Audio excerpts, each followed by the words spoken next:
All right, Aaron, just want to let you know that I just went into the MAPCO right here and talked to the clerk who was working. She said that she saw it and heard it. Really rough morning for a lot of people who were here and who did witness that. Also, I'm watching one of the Williamson County firefighter teams that's pulling out from this area, and I just went over and talked to a few of the firefighters that were on that truck. I saw them over at one of the hydrants just off the interstate over by the Goose Creek Inn and right here by this MAPCO. And I said, hey guys, what are you doing? And they said, we get to go home. So a little bit of good news this morning is a lot of these teams, and if you just look over my right shoulder, you'll probably be able to see them leaving. This is tanker 25, I believe, that's headed away from the scene. So they've been out here all morning. They said, you know, this is the second one that they've had to respond to just this week. So it's been tough for these first responders, but they were filling back up on their water truck and headed back to the station. I said, well, hey, you guys go get some rest, try to get some sleep. I know it's been a long morning. And they said to me, no, we got to go to work. So it's been a long morning for a lot of these crews out here for sure. Thank you, Jennifer. Now, are you seeing hot spots still that they're taking care of out there, other crews, or is the fire safely under control? Well, I can't say for sure whether it's safely under control, but what I can tell you is that one team did just leave. We also saw some of the teams that were underneath of the bridge pull back a little bit. Just a few minutes ago, we were watching as one of those crews was starting to empty one of their reserve buckets. So we can tell that things are maybe starting to move in a different direction. But as we were walking over here, even, you could still see some of the smoldering spots on top of the bridge. Thank you very much, Jennifer. Good to know that they're moving in the right direction to get that cleared. We are, however, under a code red. This deadly tanker truck explosion has caused some huge traffic problems in a very busy part of town that is already under construction. Again, a code red. So we're going to go ahead and take a look right now. Franklin Police letting folks know they can exit and re-enter that stretch of interstate. Best to do if you're from out of town. However, keep in mind there are other alternates to get around that because you want to avoid those delays and go ahead and keep it to your secondaries. Franklin Police tweeting out that the 65 tanker explosion again caused big delays. Leave early this morning. We do know Jennifer is getting ready for that press availability for the update, so let's head over to that. In fact, we're getting that set up right now. We're anticipating the latest media briefing any moment now, probably within the next few minutes, as we look at one of the three teams that we have down there this morning. And Aaron telling you about ways to get around this. Okay, and Nathan Furness is our photojournalist that we're looking at. Tell us where you are and what you're seeing right now, Nathan. Hey, I'm right here next to this MAPCO where they're setting up for the press conference. Just watching cars exit 65 and just get right back on 65. What they're doing is they're pausing. This is not a constant flow of traffic. They're letting people go right now, but just earlier, about 2 minutes earlier, they had this section blocked off and had people stop again to let people come by from the other direction here. If I show you, zoom in here, these police officers over here are letting traffic the other way go when it builds up as well. So this is not a constant stream of traffic. You need to find alternate routes if you do not want to wait, because as you can see, we're about, oh, no, they're letting them go through. Okay, well, they'll stop them here shortly to let other traffic go through. So this is what we're seeing as far as traffic goes. If I come right over here, I'm actually over here where the fire truck still is. They're still inspecting the top of the bridge as well as the bottom of the bridge. But zoom in here and show workers just assessing the damage from on top, from the middle there, kind of halfway down, and all the way down at the bottom. So all we can say right now is this is a big mess. It's going to take a while to clean up. People need to be patient, slow down.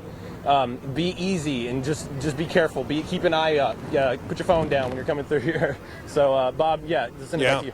Yeah, Nathan, thank you very much. And just a reminder to the folks who have kids in that area that go to school in Williamson County Schools, Page Middle and Page High School, they're expected to have delayed buses. So parents, plan on that. It could be any time now that your school bus, if it's not already come by any time over the next hour and a half or so.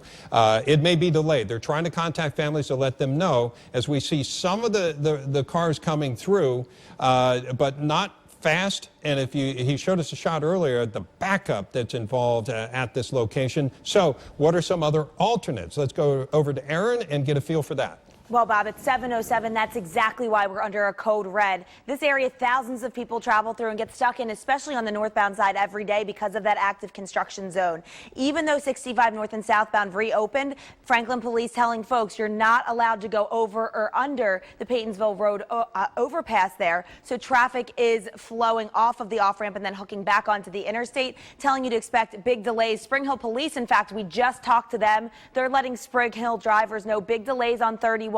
Which is Columbia Pike, and as well as 840. They're asking folks to utilize Carter's Creek Pike and Lewisburg Pike. Lewisburg Pike, a better bet than Columbia Pike, but that is backing up as well. A lot of the secondaries in that area that you're able to take are single or just double lane roads with reduced speeds, not the interstate travel speeds. So you're going to see very slow moving traffic through your neighborhoods as well. Locals need to keep that in mind, that a lot of folks that typically take the interstate will be overflowing into the neighborhoods in Spring Hill and Franklin today. You can see that long line of red on the northbound side. You're backing up all the way down to Spring Hill, which is a typical commute. Leave about an hour early, I suggest, if you're waking up in Spring Hill trying to get through this area. Some other options to get around that tanker truck explosion scene: 840 eastbound to Arno Road. However, as Spring Hill police have let us know, 840 seeing significant traffic delays out there as well. 65 southbound, you can always exit at 96, take that over to Lewisburg Pike, but keep in mind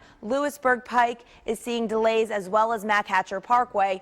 Big red zones on all of our secondaries in the neighborhood. You can always try your luck and take 840 westbound over to 40 eastbound, travel in through the Bellevue area to get to downtown. You do have options, but unfortunately the reason we're under a code red is your options are getting very crowded as well, making for a very, very difficult Friday morning commute. Bob? Hey, thank you very much, Aaron. By the way, let's get right down to Nathan. Tell us what they're doing right there, Nathan. Right now, as you can see, they're just getting ready to tape off the area. This is still under investigation. As you can see, we have officers out here just roping off the area. I'm not sure. I tried to yell at them. They're very busy, understandably, right now, but they're not sure where they're going to go next with this, but they're roping off at least this area to show that this area is under investigation still. They're trying to figure out what's going on. There's so many different crews down here. I'm going to go ahead and take a step over here just to show you what they're working on, what workers are working on. And excuse me for not knowing the proper company that each individual is with. I just want to show you and show they may just be analyzing the situation. But we got signs on the ground. Just a bunch of mess here. I'm going to go ahead and go over to the traffic. As I mentioned earlier in my last hit, these cars are now stopped. As I was saying, they are now stopped to let traffic go through, so they are not moving. They have not moved for about 2 or 3 minutes now from when I left that area earlier. So as traffic backs up, it will continue to back up. So I'm going to send it back to you, Bob. As far as I can tell, I'm kind of... Yeah, Nathan, thank you very much. That's interesting. It's kind of like we're taking a walk in the area right with you. Seen some of the inspectors there, seen some of the crews. We call this crime tape. It's not technically crime tape, but whenever you see something like this, that's a no-go. Don't go across there. It's a police line. And they're taking an inspection. That lets you know also this isn't about to be cleared anytime soon. This is going to have to be inspected in great detail. And we kind of anticipated that when the police officer told us earlier on talking to Jennifer, as they had kind of a media briefing, for the foreseeable future, 65 is closed right here. We don't know if that means the rest of the day. We don't know if that means longer than that. But certainly they're not in a hurry. They're in a hurry to try to get traffic around. That's why we're seeing some of it. But as you look at the backup here, this goes on for miles. And this also is a Friday in which people trying to go south, they're trying to reach 840. Got to get around that. Aaron's been giving some advice. People trying to come north, trying to get to the city, maybe from Murfreesboro. Of course, hopefully they've watched this morning and they know that this is going on and they're not caught in that traffic. But a lot of people trying to get through on a major thoroughfare. If I told you right here, this is 65, you wouldn't believe it. That's the kind of damage that was done starting at 3:40 this morning when that tanker exploded. We are awaiting a press conference. Say that again, Matt? Yeah, about 5 minutes to the press conference. Jennifer is down there. We're going to carry that to get the latest information on what's going on. I'm sorry, go ahead, Matt. Yeah, let's get to Samantha Singer. She's one of the 3 crews we have down in that area. Samantha, what's the latest there? Good morning, Bob. I'm giving you guys the perspective from the BP, the TA Travel Center. We're up above, looking down. What you're seeing now is the cars being rerouted. They're getting onto the on-ramp to get back onto I-65 North. I've talked to several people here at the BP. Some people, they saw what was going on, they heard it on the news, and they came over here to the gas station because they wanted to see for themselves what is happening. One guy said that his wife had to leave extra early. Of course, many people have to really move their day around. One guy said that his business, he's worried because they have trucks, they have to transport doors, and he's right here at the Peytonsville Road exit. So a lot of people are concerned this morning, but what I've really noticed from the people I've been talking to here at the BP, they have a good attitude. Yeah, it's irritating. Yes, it's a serious situation, but they're really keeping open-minded, and they're just going to do what they have to do to get around this. So you're getting a view. Once again, these are cars that are getting onto the on-ramp to get back onto I-65 North so they can get around the mess. And we have, from this angle, we can see several crew members assessing the situation. And it's going to be a long day. I can tell from one of the former firefighters I was speaking to earlier, who's now a truck driver. He said it is going to take a long time, what he believes, to get this all situated. So I'll toss it back to you, Bob. Yeah, thank you very much, Samantha. Yeah, it's a long day, including for some of the firefighters that were there overnight who now go on to their dayside shift. So that's what happens in an emergency like this. You call people in, and then they go right back to work, as Jennifer was recounting. In fact, Jen joins us right now. We're anticipating a media briefing, right, Jen?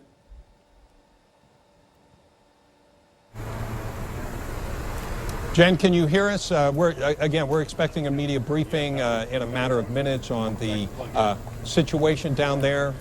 We have 3 crews down there. We've been down there since about 4:30 this morning. We came on live. The explosion occurring about 3:40. The damage to the bridge, they're still assessing. Nathan kind of giving us a walkthrough, Nathan Furness, a look at what some of the inspectors are doing. There's the tape going up for police to make sure that nobody goes near there.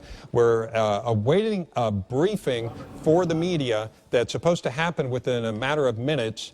And I believe Jennifer Waddell, who is down there and has been keeping us up to date, can join us. Jen?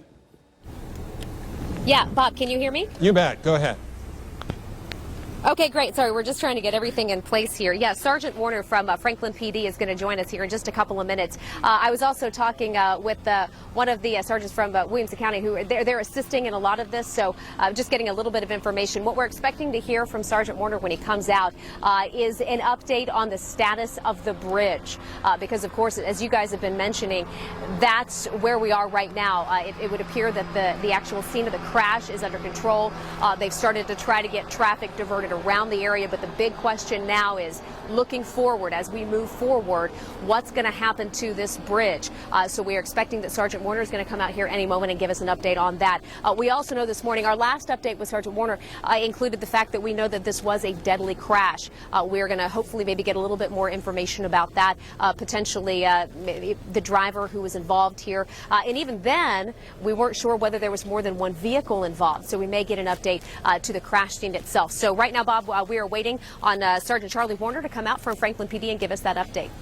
Okay, and we await that as we take a look at some of the damage that's occurred at the bridge. And, of course, you've got the new bridge that is part of the new construction down there, which looks to have suffered a great deal of damage. And you've got the existing bridge. An interesting thing is I don't believe you'll see any fire vehicles, any first responding vehicles on top of the bridge other than as far as it's going out there, because even they don't know what the structural integrity is of that bridge. And so they're concerned about that. The construction part of a $46 million project which started last October, is supposed to last into 2016, and it's supposed to look something like it does around McEwen. Folks, I'm talking here with Craig, who lives down in Williamson County, about his experiences down there. Yeah, not far from that area, but we will be taking you to a media briefing momentarily. But as we get ready for that, we're watching some of these firefighters, and I believe that's Nathan right there. We were talking to Nathan. We have 3 crews, so this is Nathan who's been talking with us this morning. He's right there at that fire truck. This another crew. Oh, there we are. We take his shot, and that's what he's looking at. They knocked down the fire, and it looked like it was burning. I don't want to say out of control, but significantly until the daylight hours, and then they were able to really put them out at that point. So Nathan is down there. Craig joins us. This again, construction going on. They got to be concerned about the integrity of this bridge. And, once again, we had one of the people that we interviewed earlier this morning. It was actually a truck driver, but used to be a firefighter, and he gave some great insight into what's going on down there.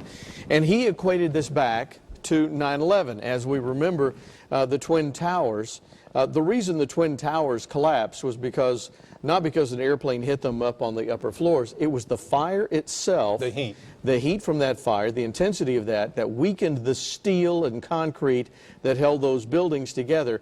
So with intense heat, then you lose the structural stability of steel and concrete, and that's what they're concerned about here. This was intense heat coming up from that tanker, and that burned up onto the bridge, so now you have to be really hesitant about the interstate in both directions. Let's get out the Jan. Reopened. People need to realize, however, that this stretch of I-65 is such a choke point for traffic because all of the traffic, both north and south, still have to exit onto Peytonsville Road and then go back onto the interstate. Right now, TDOT engineers that are bridge inspectors are actually looking at this bridge.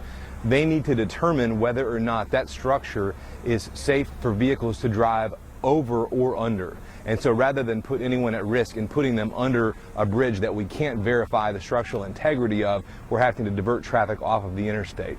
We're suggesting other north-south routes throughout the city, routes like Columbia Avenue and Lewisburg Pike. People, however, need to be very aware of the fact that those are going to be extremely congested as well.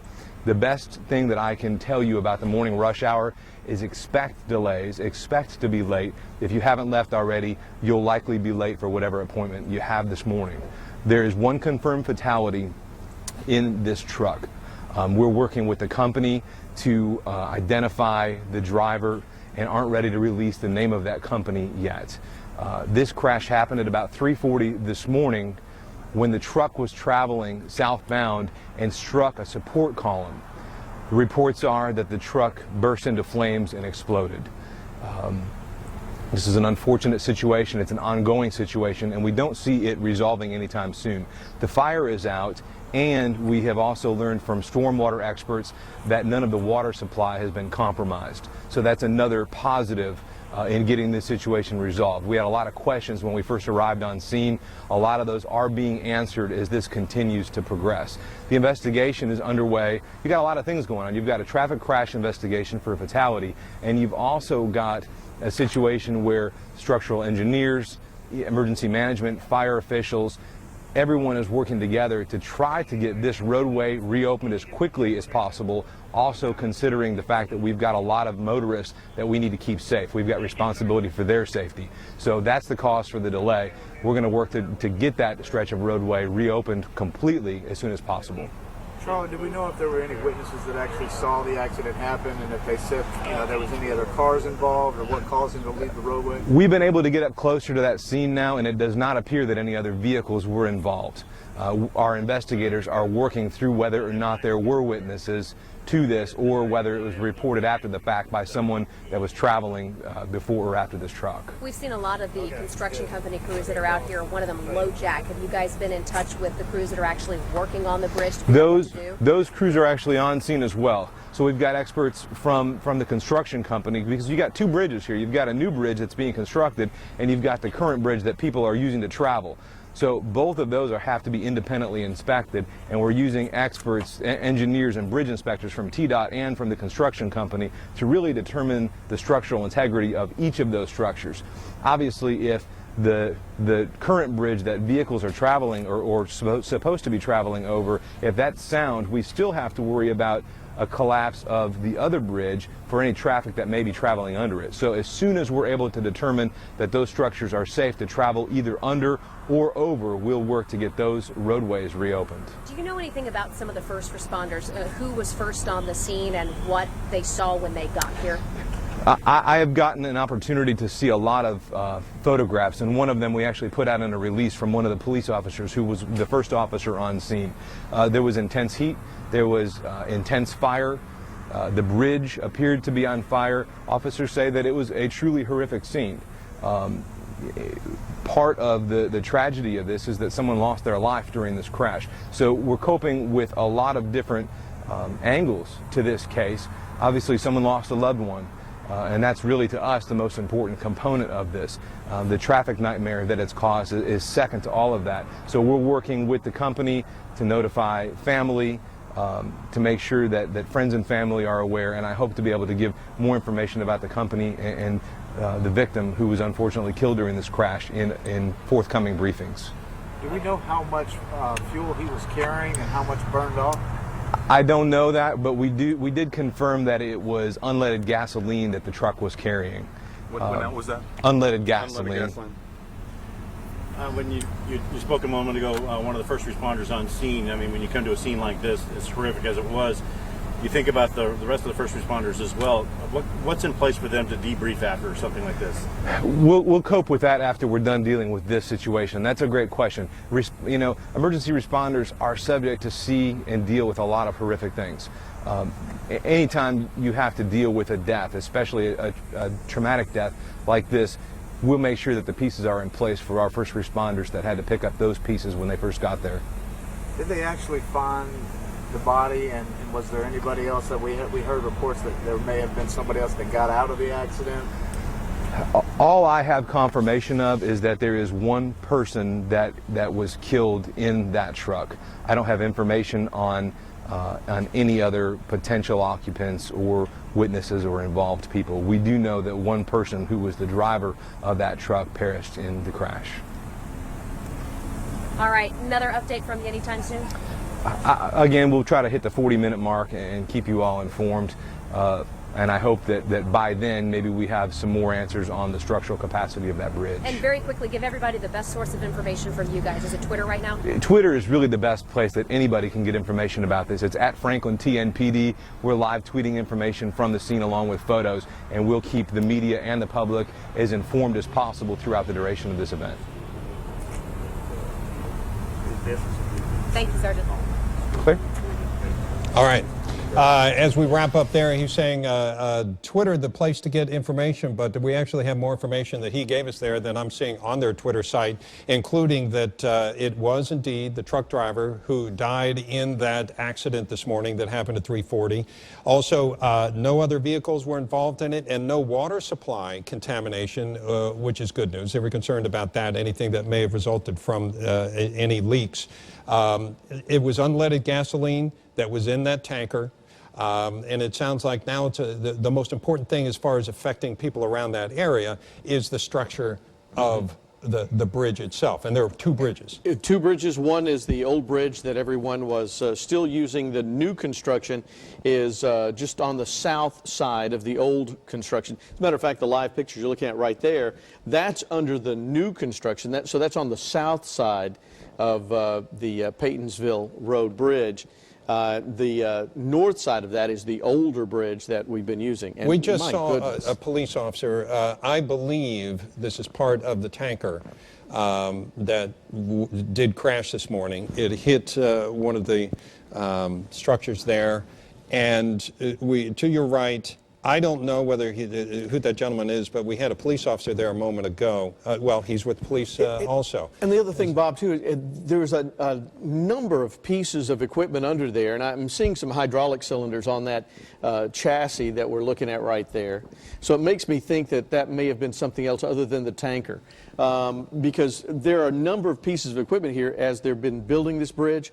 So there were motor graders under there. There are a couple of bulldozers, all kinds of equipment that was there. So this may or may not have been part of the truck itself. That long shaft right there, that's a hydraulic lift. Right. And typically that's used on it can be used on concrete mixers and things like that, but it's used on heavy equipment that has a lifting arm on it. Yeah, and just a reminder, there's construction going on in that area, part of a project that started last October, and is lasting into 2016. He did say that one of their goals was to get traffic going as quickly as possible. I-65 shut down there at Peytonsville Road. Let's get over to Aaron and get a feel for the way to get around it. Right, Bob. That's exactly why we're doing this team coverage, and we're under a code red right now for your traffic. This deadly tanker truck explosion and crash on 65 southbound again happened just around 3:40 this morning. Significant delays through this active construction zone daily. I'm always telling folks, if you're waking up in Spring Hill, anticipate about a 20-minute delay. This morning, I can tell you it's at least over an hour. You saw in some of the live looks we were getting during that press conference just the miles of standstill traffic, 65 northbound, and Franklin Police letting us know 65 is open in both directions on the interstate. It previously was shut down between 96 and 840. However, because those bridges are currently being inspected, the new one and the old one, you cannot drive on 65 under those bridges. They're diverting traffic at Peytonsville Road, and then you have to re-enter the interstate. That is causing an atypical delay on the southbound commute. Northbound commute is just horrendously stacked up right now. Now, if you are new to the area, your best bet is to wait patiently in the traffic. You can get through the interstate, but if you know the area, or if you're new to town, you want to listen, I can help you navigate your secondary roads. Warning you that it's extremely delayed right now from Franklin Police in the city of Franklin. What you can do to get around that, 840 eastbound to Arno Road, but you can see 840 east and westbound, east of 65, extremely stacked up as well. Lewisburg Pike on the west side, also dealing with a lot of stop and go traffic. Mac Hatcher Parkway extremely jammed as well. So all of your alternates, unfortunately, because they're secondaries with slower speeds and less lanes anyway, you're just seeing an influx of traffic there. Spring Hill Police letting us know big delays reported on 31, which is Columbia Pike, as well as 840. Other suggested alternates from them, Carter's Creek Pike and Lewisburg Pike. Another idea, but first I want to show you a flyover view. Things in Brentwood, surprisingly quiet 65 southbound, but then you hit that wall of traffic once you proceed towards 96 because of that fire. You can see that's where that heavy red zone is. Interstate reopened, but speeds are under 10 miles per hour. The rest of the metro area dealing with those typical delays north of town as you funnel south. If you're waking up, say North Nashville, Green Hills, and you're thinking, I need to get to Alabama, it's Friday, maybe you're heading to Gulf Shores, take 24 eastbound through the borough, hook onto 840, but understand once you hit 840, you're going to hit that wall of traffic. Northbound commuters coming from Alabama or Spring Hill, understand what you're up against this morning. As Charlie Warner said during that press conference at 7:29, if you haven't head out the door just yet and you're still waiting, your best bet may be to wait till after the morning rush if you can work from home. Otherwise, understand you're going to be late to work. Let your employer know. Children late to school as well. As Bob mentioned in Williamson County, buses being rerouted. He has some more updated information on that. We'll get over to him. We'll keep working on your secondaries. First, we're going to head out to Samantha Singer. Good job. Thanks, Aaron. You were talking about that terrible northbound traffic.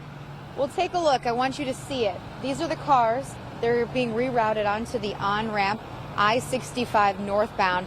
They're picking up a little bit, but they have been going slow all throughout the morning. I was talking to a business owner.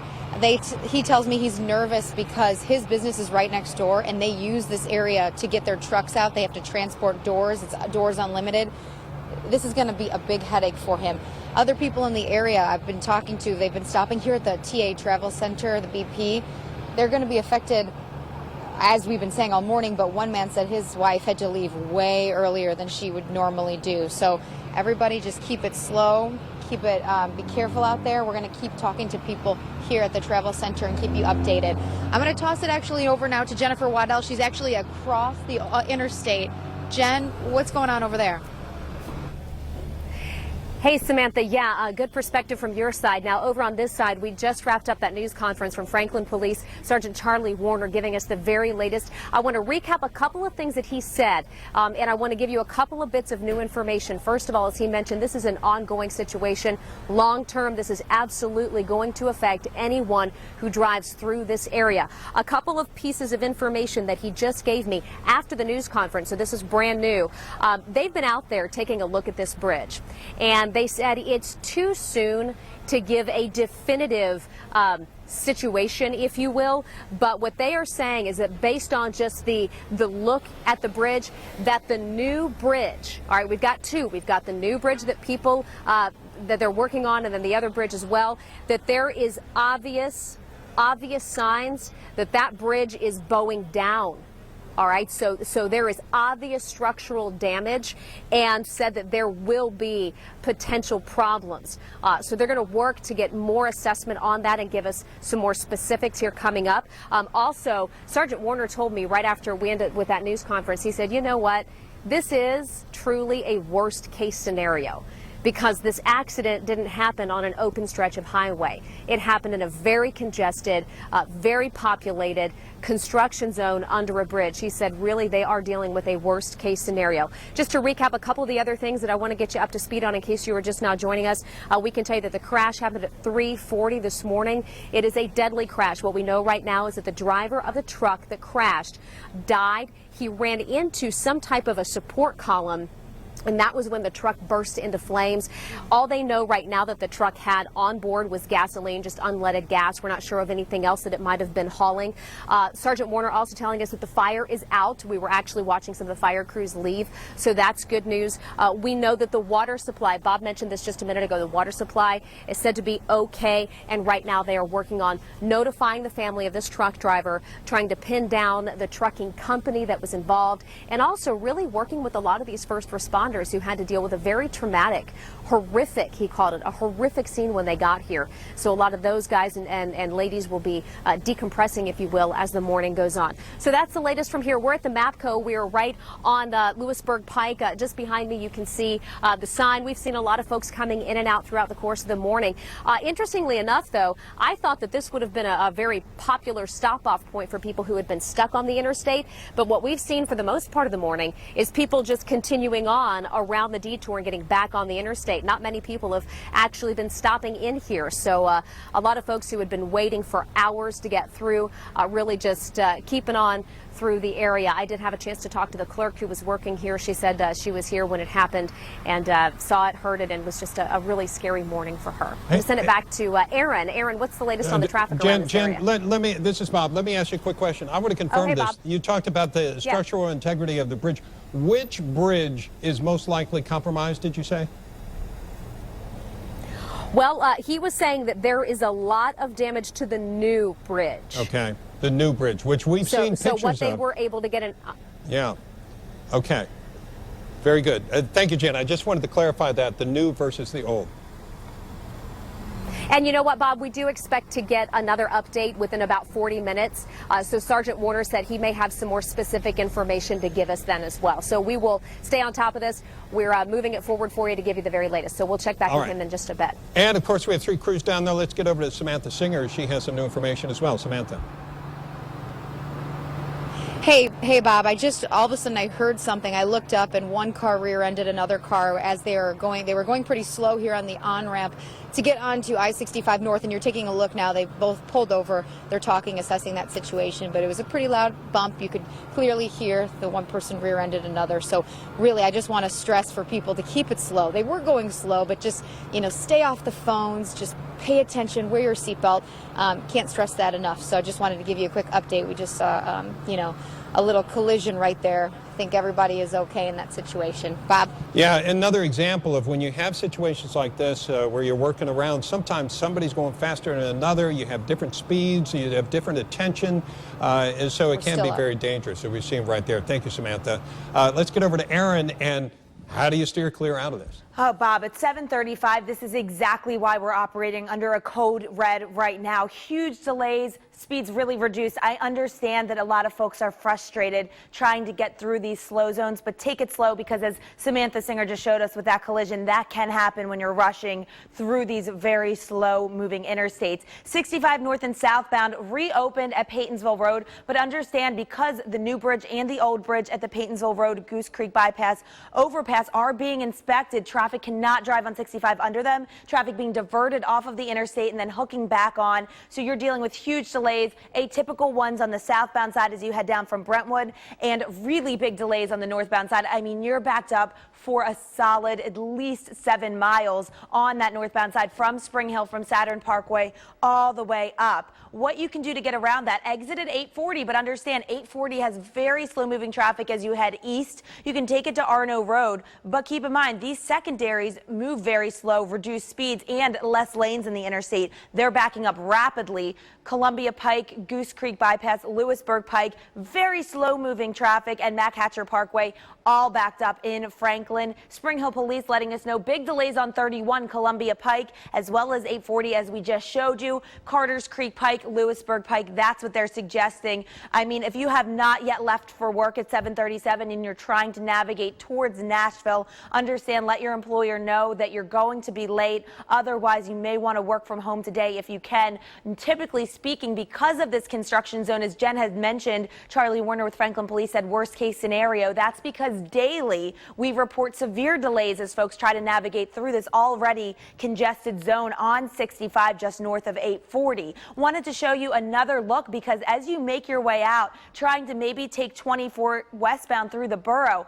we're just extremely backed up that entire stretch. From 840 as you head through Antioch, you're dealing with big delays. Going the opposite way eastbound towards Alabama, you're clear, but look at that long line of red traffic. You're in for about a 45-minute delay, 24 westbound from the borough all the way through downtown. So again, a lot of your chosen secondaries backing up. It's a day to take it slow, have patience. Obviously a horrific situation with that tanker truck explosion and the deadly crash involved in that with the scene and the investigation. Lots going on down in Franklin right now this morning. Keep it here to Fox 17 this morning. If you are in fact hitting the road as those secondaries just flood with traffic and basically parked conditions, download our morning show app. You can listen, not watch us, and I'll help you stay informed of any additional crashes or more problems that develop south of town. But unfortunately this morning you just need patience and you need to be prepared to hit those big delays. Bob? Thanks, Aaron. By the way, I got an email a few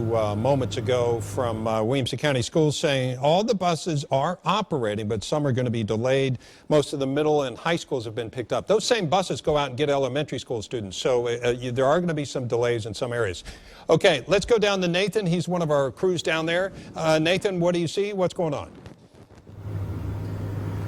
Hey Bob, how's it going, man? Well, as you know, slow traffic, still backing up. I actually just got an update from Lieutenant Cook from the Franklin Fire Department. Lieutenant Cook tells me that right now things are really slow. As you can see, not a lot of people working because they're trying to change out crews. We have crews here that have been battling these flames since early this morning till 3 a.m. or so this morning, and now they're needing a break. They're needing to transfer crews over. So slowly they're having to back cars out, back fire department fire trucks out, any kind of emergency vehicles, switch them out.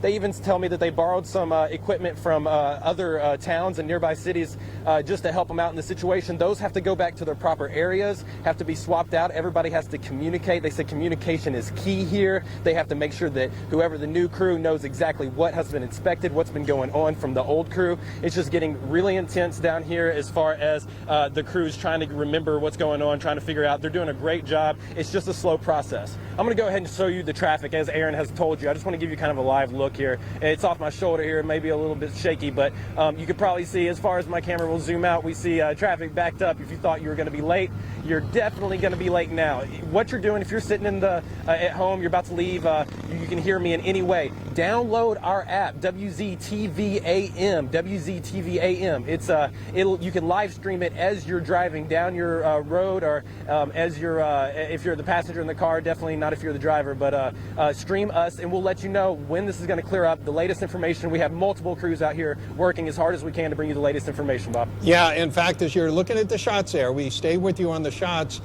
Jennifer had told us that she was talking to a police officer saying the bridge is going down.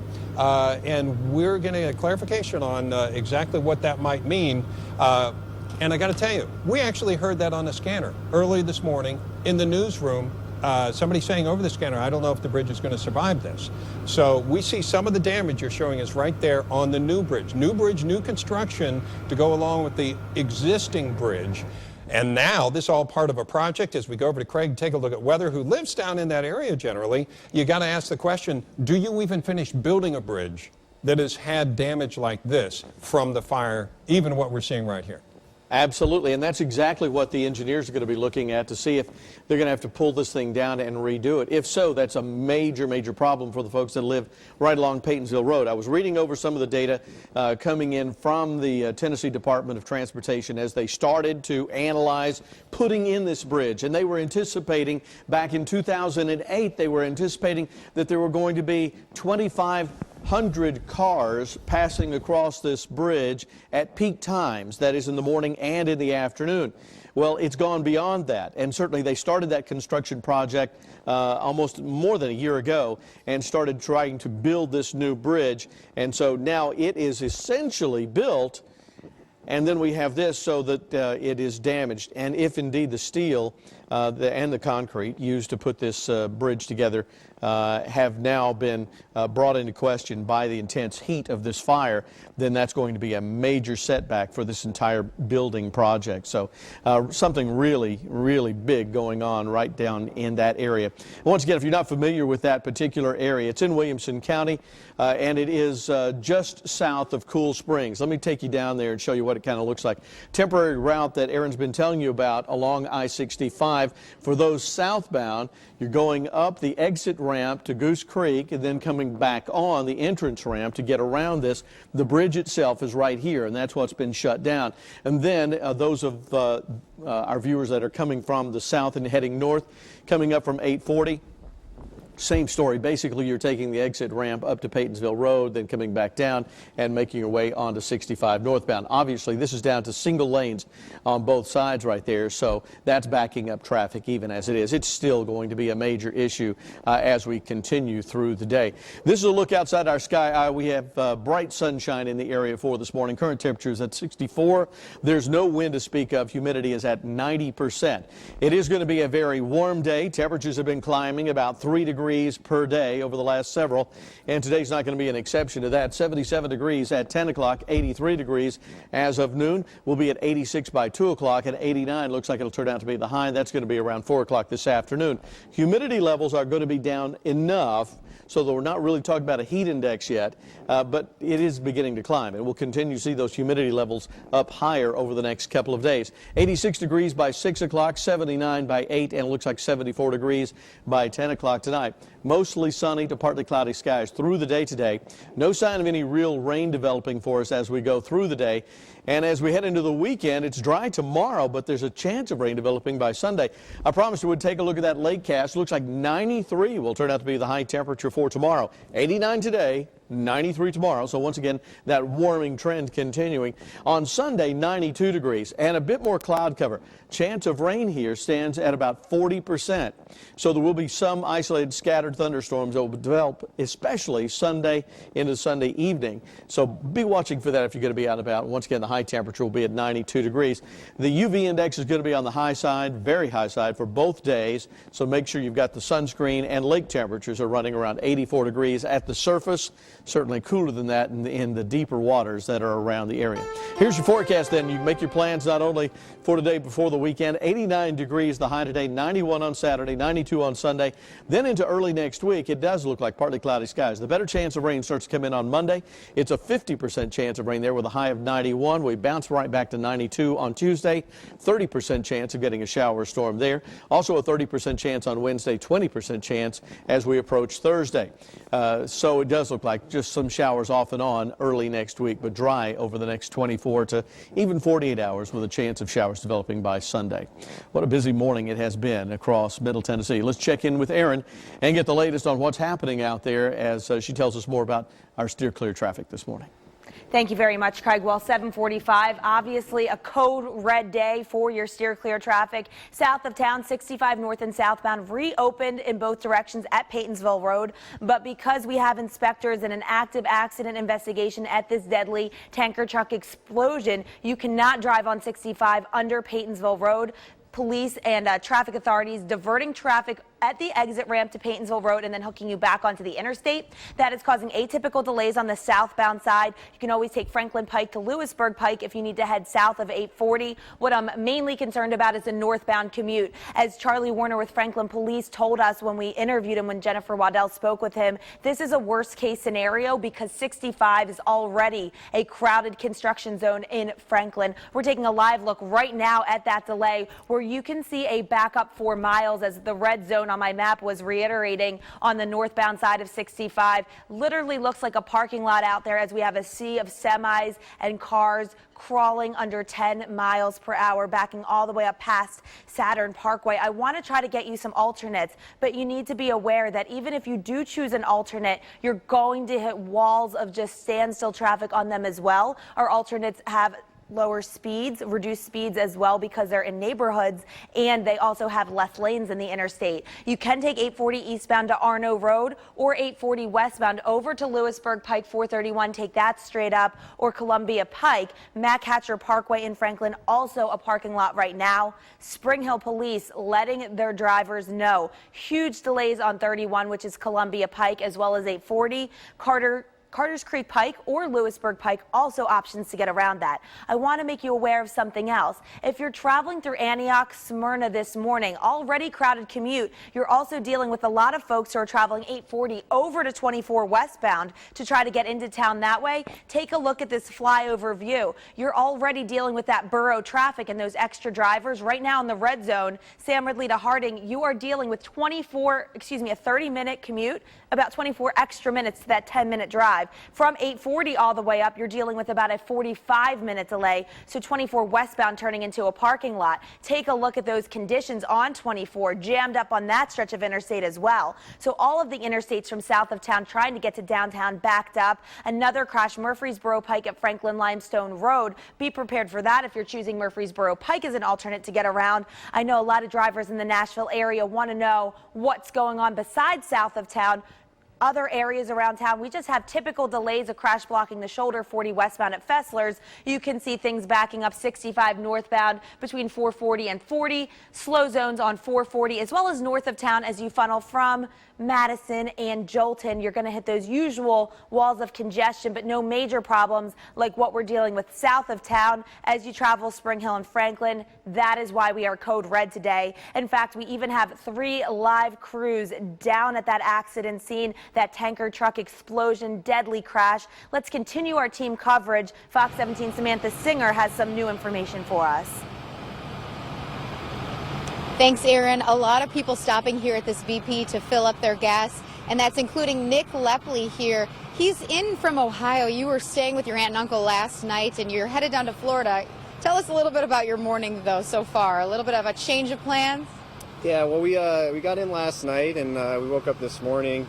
I was walking down the stairs, and my uncle mentioned that a tanker truck had exploded underneath I-65 at the exit that we had just gotten off at the night before, and I thought he was joking until I saw the news, and unfortunately the driver did pass away, but it's just one of those things that you can't predict, and really feel for the driver's family. And Of course. So what is your plan now? You're stopping at the BP. Are you going to get on the road and be in traffic? What are you thinking? yeah, I think we stopped here to get some coffee, and I think we're going to take a little detour down Peytonsville Road, down, kind of try to catch, I think, 840 back west to hit I-65 at one of the south bypasses. So hopefully that won't take too long to get through. What was going through your mind? You said you didn't think, you thought your uncle was joking when he told you about what happened.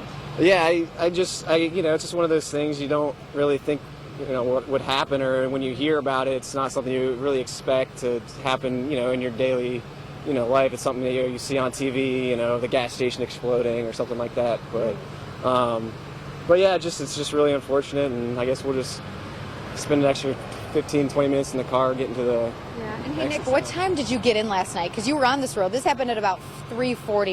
It was earlier than that then, right? That you got in? Yeah, we got in about 11:30 p.m. last night. Oh, okay. So yeah, we got in and spent a little time with our family, and then went to bed. And I think we kind of remember hearing some sirens early this morning. So you know, we didn't hear any explosion or anything, and they're just, you know, not even more than a half mile off the freeway. So. Yeah, we just heard some sirens and some helicopters, and then I think that's what kind of sparked my uncle to turn on the news, and when he turned it on, saw what had happened. So. Right. Okay, so you were on the road. 4 hours later this happened, so luckily you weren't in the area. You guys are safe. Good luck to you on your drive to Florida. Hope you have a nice time, nice vacation. Thanks for speaking with us. And I wanted to give you guys another look what is behind us right here. This is the on-ramp for I-65 northbound, and they are letting people on. It's a very, very slow roll this morning. You can see people are stopped in that other direction, so they're letting people on in this direction. It's just going to be a long day for the first responders, for the drivers, people heading to work, heading, you know, wherever you might be going. It'll be a long day, so good luck to everybody. I'm going to toss it back to you, though, Aaron, in the studio. Yeah. Thank you very much, Samantha. Thanks, Samantha. As we look at that, if we can look at that again, the interesting thing here, this is going to be fixed anytime soon, because if you're talking about the structural integrity of the bridge, that they think that it may come down, they can't let anybody drive under it. So then they have to decide, is it going to fall on its own, or do they take it down? And again, we're recounting something that the police department told Jennifer, and Jennifer Waddell, who is down there, one of our 3 teams down there, and there's a new bridge. And the old bridge that folks travel every day. And as Franklin Police told Jennifer on location, this is a worst case scenario, Bob, because every day folks battle extra traffic in that construction zone. This isn't an open stretch of highway. No, it's not. So you've got a situation in which the people, as you can see, the lines, some of those are first responding vehicles. There's the site, the tanker, it appears. Just incredible damage. It is incredible damage, and of course that's to the tanker itself. The truck driver there did die, hit one of the columns going south on I-65 at 3:40 in the morning, and then the resultant fire, this happened to, you know, because it hit the structure, what was above it, that was the bridge. It caught on fire. It expanded. They had to be careful about fighting those flames, and now the structural integrity affects the traffic and could for a very long time. This is something, you know, we're used to things clearing fairly quickly. Right, and because of this atypical situation, they're opened the interstate in both directions, north and southbound, but they're diverting traffic at Peytonsville Road, Goose Creek Bypass, off of the interstate and then back on, because no traffic can travel under those bridges until they're safely inspected, the new and the old one. So it's actually 2 bridges that have to be safely inspected before traffic can flow again. That's right. And while we're seeing some of the traffic going around, and you could say, well, they're diverting you at Peytonsville Road, and you can go north or south. Yeah. But that's thousands of vehicles. Thousands of vehicles, So they're all backed up. And we're showing you a little bit of the backup there. That's the northbound side as you head from Spring Hill, which typically looks backed up daily at this time because of the interstate congestion from that construction zone. So we can go ahead and pull up my steer clear map. You do have options to get around that very slow moving line of traffic that you can basically call parked. But the problem is the secondaries in that area, as we take a look at our steer clear map, since we we are under that code red. Arno Road, a small road, even though it's an option, Lewisburg Pike is dealing with very jammed conditions right now. So when you wake up in Spring Hill or Franklin, Mac Hatcher Parkway, stop and go traffic. If you have not yet left for work and you're going to, I'd suggest calling your employer, letting them know you're going to be very, very late this morning. If you can work from home today, it is not a bad idea to do so. But I know we don't have the option, as do many other folks that have to get to work, whether you're a firefighter, working in a hospital, teaching. Just leave, be patient, and take it slow. Samantha Singer earlier showed us a minor fender bender in one of those zones down by 65 and Peytonsville Road. So again, your best bet, take it very slow this morning. Have some patience. This is not a usual accident scene that it's not going to clear anytime soon. Yeah, it certainly doesn't look like it because of the structural integrity. By the way, we're just getting information from the Franklin Police Department that the truck driver who was in this accident, who did die, was going at interstate speed. The interpretation there that he was not speeding, you don't know how one ends up hitting into a column, but you know, we've talked about the fire, we haven't mentioned the column. You hit a column, now the column has to be in question also. It's structural integrity. We don't know what kind of damage was done to the column, but we believe the bulk of the damage may have been done by the fire, and you're looking at the result. We believe that's part of the tanker, and the fact that you can only see part of it and kind of identify it as opposed to that's it, shows you how much damage there was this morning. And now moving forward, you know that they're going to want to make 100% certain that that bridge, the new bridge and the old bridge, have zero chance of collapsing or folding in before they let any traffic move through that portion of the interstate or on that bridge itself. Just to suppose, too, at this point, because, and it is just supposition, but if indeed the old bridge is compromised and the new bridge, I think they're left with a situation where you have to take both of those down. Well, certainly the new bridge, you got to ask the question, do you even bother finishing it? And we're talking about a $46 million project that started last fall. A huge project, which is not just the bridge, but it's all that money is not just for the bridge, but they're widening the roadways all the way up to McEwen. They're adding more lanes, and they're adding more lanes to go across, which is why there was a new bridge as well as an old bridge. So the new bridge, the kind of damage that we've seen on that, where there's burning of the rebar, where there's burning of the wood structure that's supporting that rebar before all the concrete is laid, or whatever material they're using there. You got to ask the question, do you want to finish a bridge like that, or is it safer to start over? And in addition to that question, Bob, you have to think what this means for local drivers who have already felt the pains of that construction zone and the delays daily. They're just set back so much time and more traffic headaches piled on top of that now. Yeah, you know, this, interestingly, gorgeous day. Yeah, it is beautiful out there. Couldn't get a more beautiful morning. It's nice and sunny, and we did have a little bit of fog in a few locations this morning, so visibility was down just a little bit in a couple of spots out there. Not bad right now. Let me go ahead and we'll discuss that. I'm showing you the temporary routes that we're talking about right there in this area, and these are the ones that Aaron's been talking about. Now, right now, the traffic that is passing by is taking the exit ramp and then taking the entrance ramp to get back on. So obviously, it's down to one lane in those particular areas from Goose Creek bypass Peytonsville Road on I-65. This is going to continue to be a big issue for those folks. Looking outside here right now, we've got sunshine and relatively clear skies here in Nashville. Now, visibility was down just a little bit. It's still showing us 7 miles visibility in Columbia, 6 miles down in Lawrenceburg. That's not enough to really slow down your transport. You're not going to have to slow down your cars that much if you're driving through those. 4 mile visibility up in Tompkinsville, Kentucky's lowest. And here in Nashville, we're at 8 mile visibility. Wind is minimal right now, too, which has been good news for the firefighters down there. They haven't had to contend with any wind. Even in Murfreesboro, it's calm. 2 mile-per-hour wind around Lewisburg for this morning. Temperatures look like this, and we're in the 60s and the 50s out there. Now, we're beginning to warm things up and losing the 50s. Still 58 over in Clarksville, but everybody else now into the 60s. And it looks like for today, temperatures will be climbing a bit warmer than yesterday. 77 degrees at 10 o'clock. By lunchtime, we'll be at 83. Remember, just a couple of days ago, 83 was the high for the day. But we'll continue to climb from that to 86 degrees by 2 o'clock, 89 by 4 o'clock. That should be the high for the day. Then after that, we'll start to drop things back down into the 70s by the time we get to 10 o'clock this evening. Here's your forecast for the next several days. You can make your plans. 89 degrees today, 91 tomorrow. A little more humid tomorrow, certainly warmer as well. Partly cloudy skies. 40% chance of rain developing by Sunday, and then we'll have that chance of rain kind of off and on for the next several days. High temperatures will continue in the 90s. Low temperatures will be in the 70s as we head into early next week. You're watching Fox 17 This Morning with Jennifer Waddell, Bob Sellers, meteorologist Greg Edwards, and Aaron Como. This is Fox 17 This Morning. And good Friday morning. We have been following a developing story all morning since we came on at 4:30 after a tanker truck explosion at 3:40 this morning. It was fatal. The truck driver driving that truck was killed, and the resultant fire damaged the Peytonsville Road overpass on I-65, and consequently they have shut down traffic north and south on 65 at that spot.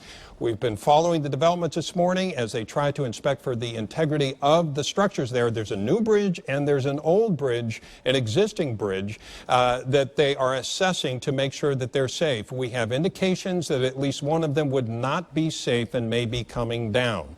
Let's go out to Nathan Furness. He's one of our 3 crews down at the scene of that accident. Nathan, what's going on? Hey, Bob. How's it going? Yeah, so I hear you guys discussing about the beams in this new bridge.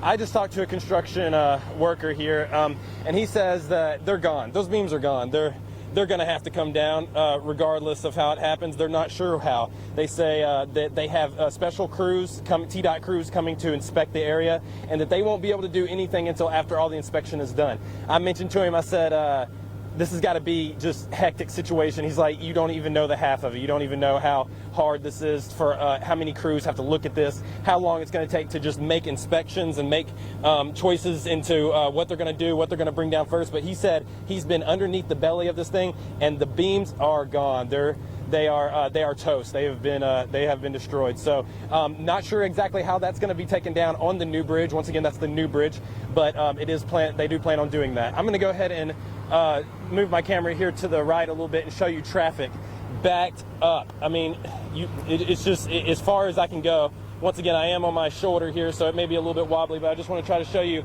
how far my lens can zoom and show just how backed up it is all the way back there. They're letting traffic through, once again, in little gates, you know, like it opens the gate, they let them through, then they close the gate to let the traffic through the other area. So it's just a crazy situation here, really hectic. A bunch of people just sitting back, scratching their heads, you know, like they're not really sure where to start. They're not sure what to do. They know they got their work cut out for them, and it's just a crazy situation, Bob.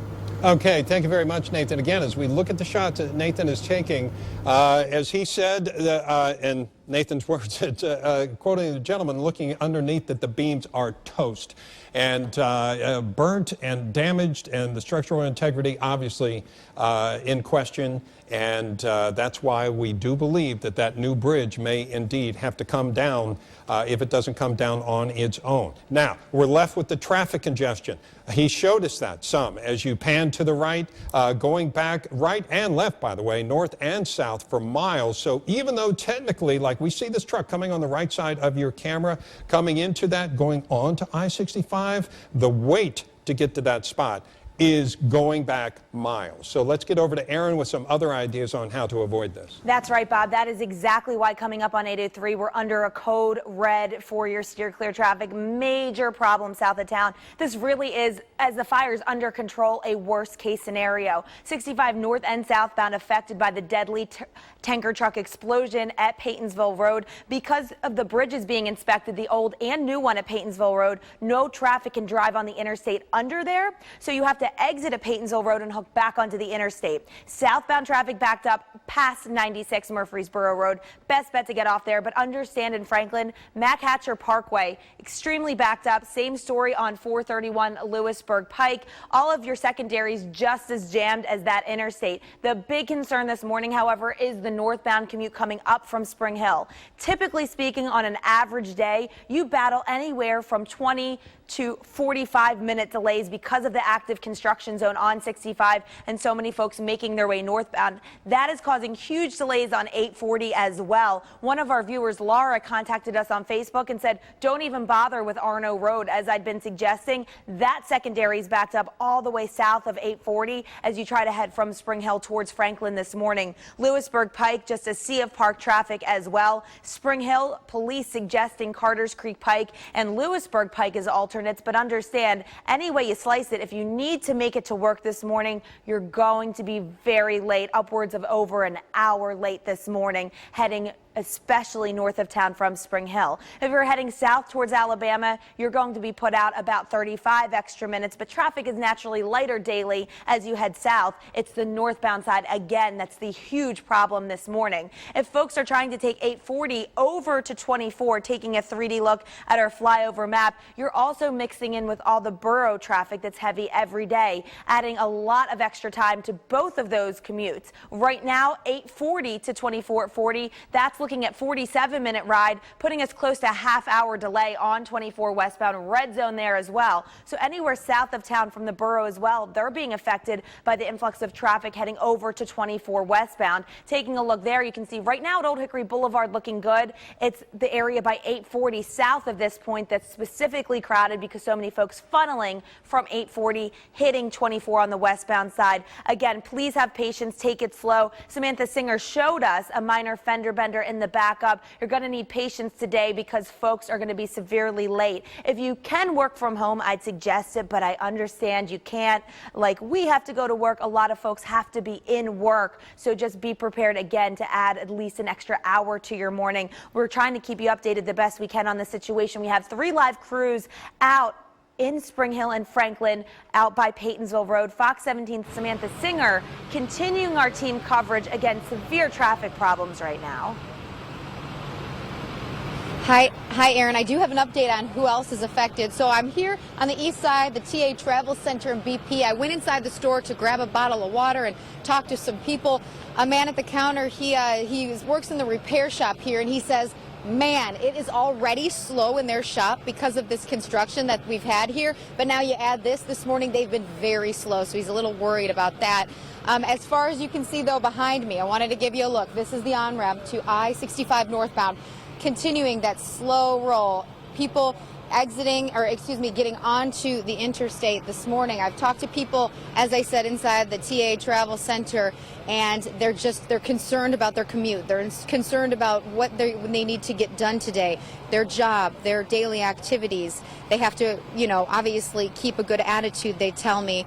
And also, earlier this morning, what was the craziest part of the day is talking to the man who actually was here when the explosion happened. He was standing right at this spot, right where we are.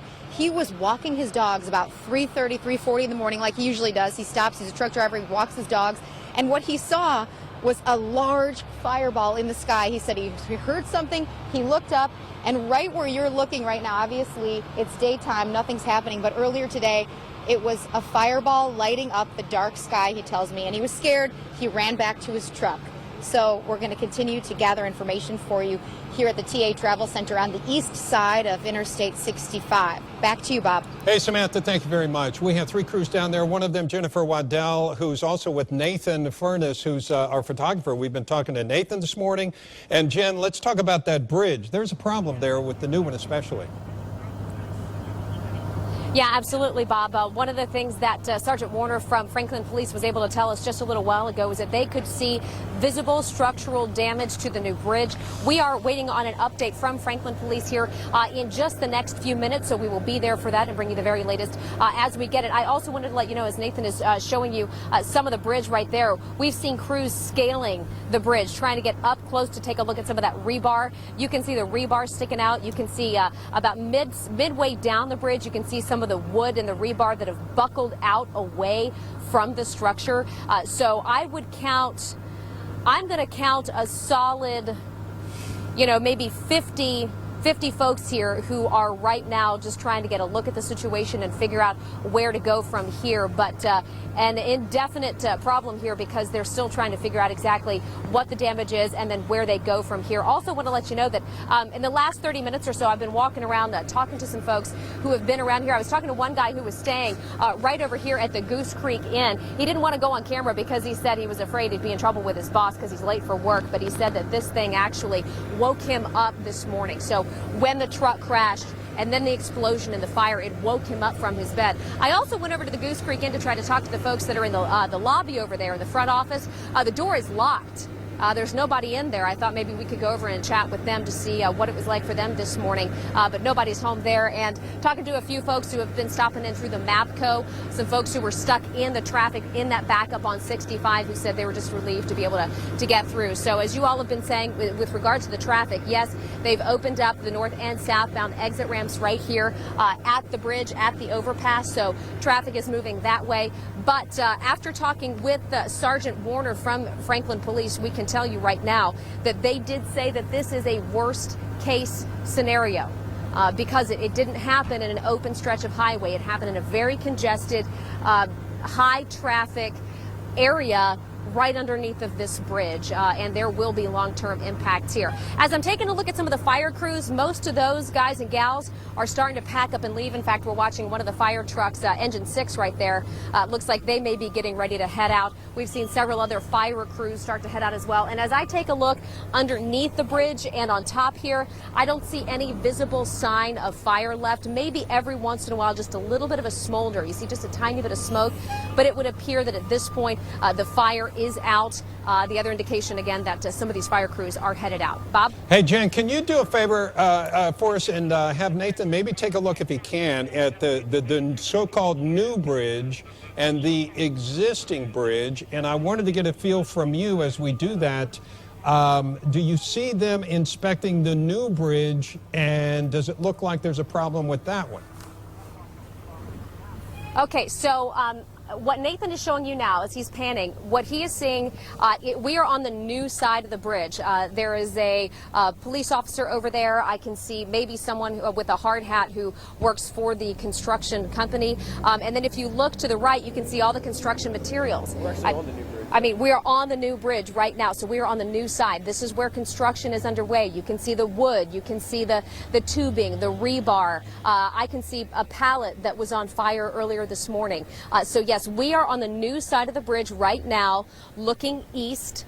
And really right now, all we've seen is one police officer and one, one of the guys from one of the construction companies taking a look at the new side of the bridge. Do you want us to walk over toward the old side? We can do that. Yeah, if you would, so that we can get a feel for what the difference is, because what I'm wondering ultimately is, does the whole thing come down if they decide the new part isn't working, so that there would be no structure at all that goes over 65?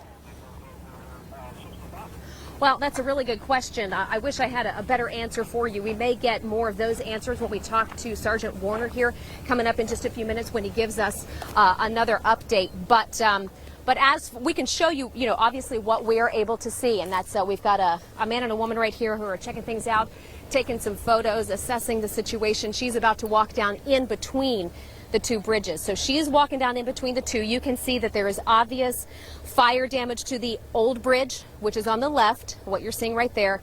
You can see the charred out support beams, and then to the right is the new bridge, and a lot of that rebar is just burnt, going right up and down through there. That is kind of stunning, frankly, to see the existing bridge having such significant damage along with the new bridge. The new bridge, I guess it doesn't surprise me with all the wood for construction that was attached to it, that it would burn and there would be structural integrity problems as a result of that. But as you're looking there on the left, folks, if you look on the left side, that's the existing bridge. It looks like significant damage there as well. So, Jen, I know you're going to stay on top of this, and I guess I'm wondering, do both of these bridges come down? And I'm sure they're not going to... Yeah, what's next, essentially, is the question in dealing with these. Yeah, that is a good question. And as I'm looking at the old bridge and I'm looking at some of the support beams down there and some of the buildup to the side, you know, where they've got the retaining walls built up, there is a lot of damage down in there. Now, I am certainly not an expert on anything construction, but I can tell you that just from, you know, from the layman's perspective, from an everyday person's point of view, I can see very serious damage down there. So, yeah, I'm sure that there may be some, well, you know what, and that's why they're not reopening it now. I mean, Franklin Police said, look, we want to make sure that the public safety is not at risk. They are not going to put anybody over this bridge or under either one of them until they know for sure that they are safe, and that's going to take some time to try to figure out. Yeah. Okay. Thank you, Jennifer, and thank you, Nathan, for staying on top of that. That really is some remarkable shots there. There's the new bridge on the right-hand side, and they've essentially already told us that's a problem. That's probably coming down in the left. If I'm interpreting them properly, that's what they're saying. And then on the left there, the existing bridge, we call it the old or the existing bridge, and if there's structural integrity problems there, which Jen is recounting that it certainly looks like some serious damage there, what do you do? Is that even safe? Can anybody go over it? And if not, before anybody uses 65 again, I'm assuming those things may have to come down, or certainly the most vulnerable areas of them need to come down. Do you want me to take that video off the top? Yeah. So you just heard Aaron, and let's get over to Aaron because this may be a long-term problem, but let's deal with the problem right now. That's right, Bob. At 8:15, I was just communicating with our producer, Jill, because we're under that code red, and she has some video that was sent in to us from a viewer of the initial explosion. Taking a look right now, he was traveling, this is from Nicholas Haycroft, on the northbound side, passing that southbound fire. As he approaches those flames, you can just see incredible scene there. Police already on location. That is exactly what things look like around 3:40 this morning. And he actually drove under that overpass, which is now closed. Again, 65, he was traveling on that northbound side. Southbound side, you saw that huge, massive amount of flames right there. Fire right now under control, but as we replay that, just to give you some perspective as to what exactly caused all of this horrific damage, you can just see that tanker truck that exploded up in serious flames with smoke just billowing into the area. Obviously, a very hard thing for the first responders. The driver has passed away from this explosion, and the accident hit a column, as Jennifer Waddell told us, from location. So right now, as we're under the code red with the Peytonsville Road Goose Creek bypass bridge over 65 closed, the old bridge and the new bridge, traffic on 65 is open. However, because you can't travel on or under that bridge, they're diverting traffic off and then back on, causing significant delays past 96 on that southbound side. So if you're trying to get to Alabama today, take 24 eastbound towards the borough, but be prepared for 840. You're going to hit major backups there. Northbound side is the huge concern. Every day 65 northbound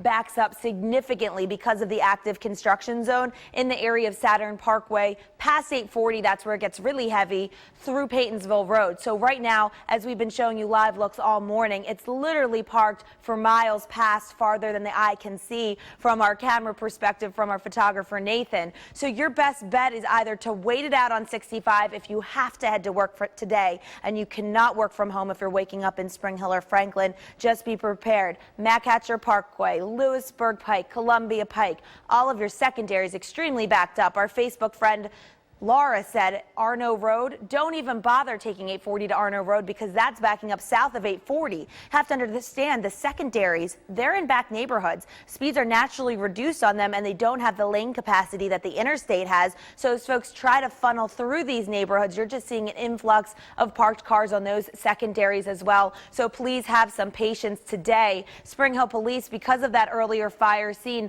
letting folks know that 31 is extremely backed up. That is Columbia Pike. Carter's Creek Pike, you can try your luck. Lewisburg Pike. Another option this morning, if you're taking 24 westbound, you take 840 over to 24 westbound, you're just joining the already crowded commute from the borough. Right now from 840 to 40, you're looking at about a 20-minute delay, which is actually improved. But keep in mind, another option, you can just take 840 all the way eastbound to 40 westbound, and 40 westbound through Mount Juliet and Hermitage Hermitage is actually quiet right now, so I would suggest that as a bet, or taking 840 on the westbound side from 65 over to 40 eastbound. 40 eastbound, a touch of yellow zone through Bellevue, but again, 40 on either side of town is looking so much better than 65 south of town. So if you need to head to Gulf Shores, maybe you're heading to vacation, or to Florida this morning, heading south, be prepared. You're going to want to get off of 65, exit at Murfreesboro Road, try your luck on the secondaries. I just feel the worst for those northbound commuters. Another crash, Murfreesboro Pike at Franklin Limestone Road. So if you are traveling in the Nashville area, making your way out north of town or in Green Hills,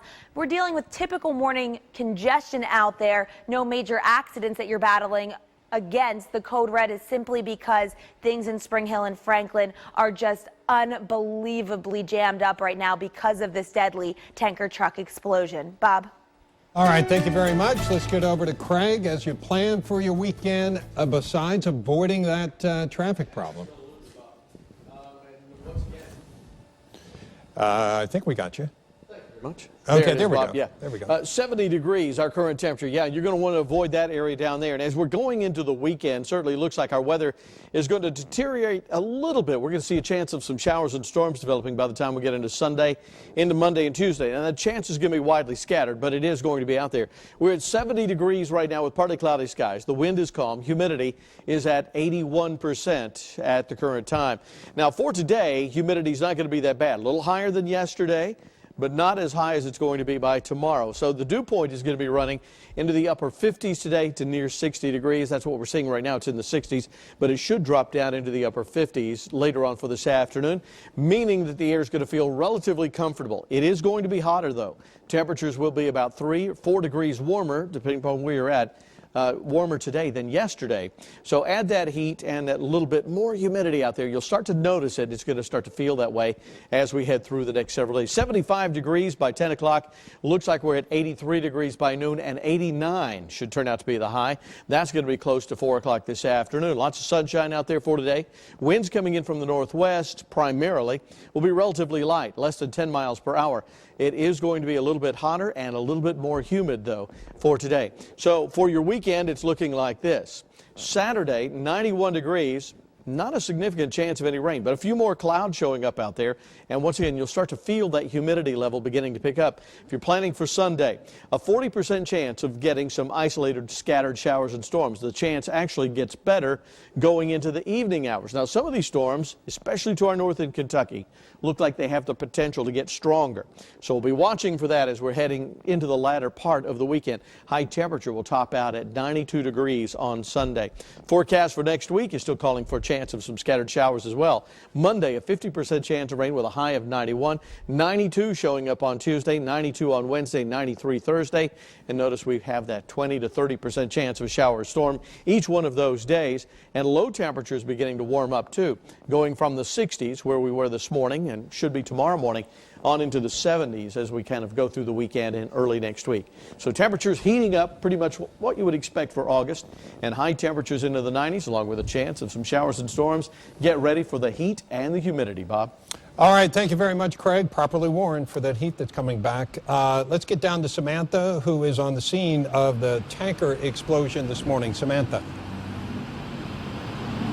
Good morning, Bob. Yep, we're on the east side of Interstate 65. We're at the TA Travel Center, the BP. And this morning I've been talking to several people. We've really been focusing on, hey, how is this going to affect your day?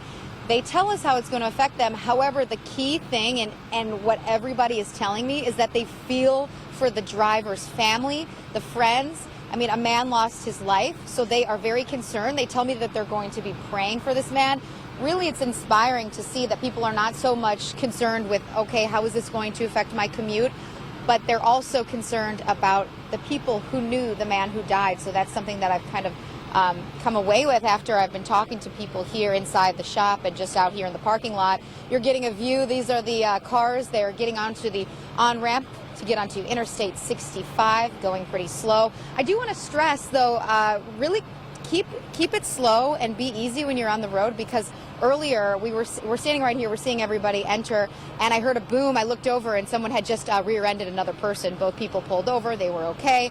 Minor damage, but you know, when you're in these situations where you have to go slow, and some people may be rushing to get to work, to get to an important appointment, Sometimes it gets a little irritating. So just try to stay off your phone, and I don't want to see anybody else get hurt or get into any collision here out on the road. But you're getting a view. The crews, they're still working. They're still assessing the situation. You can see the damage. You can see the cars getting onto Interstate 65 this morning. We're going to continue to bring you live coverage. We're the only station that is on until 9 o'clock this morning. So keep posted with Fox 17. Samantha Singer here at the TA Travel Center. Back to you, Bob.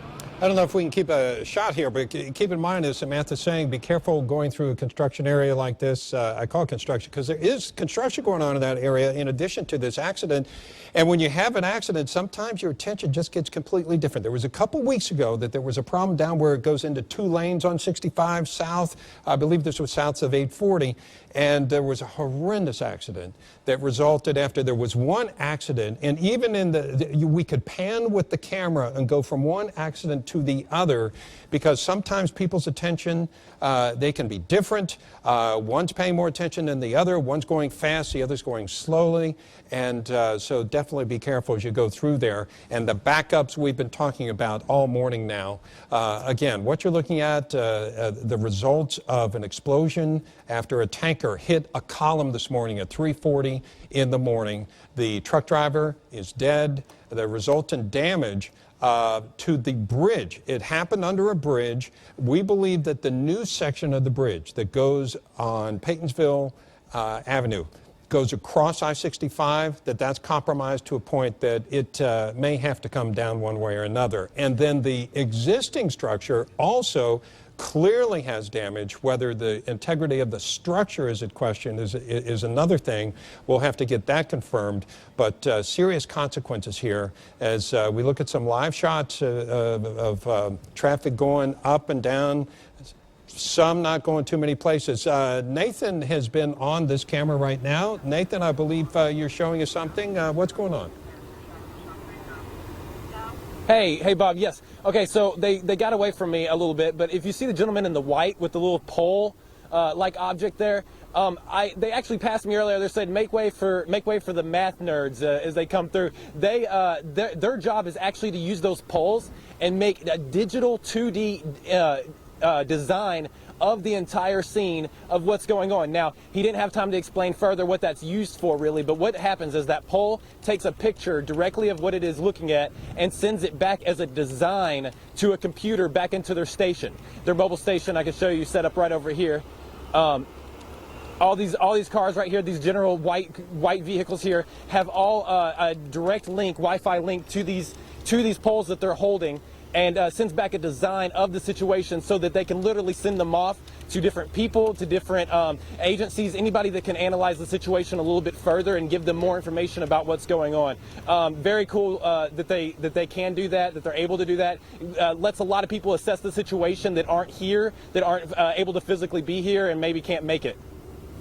Yeah, Nathan, thank you for the report down there. And as we stay on that shot you have right there, that's some of the damage that was done to the new bridge.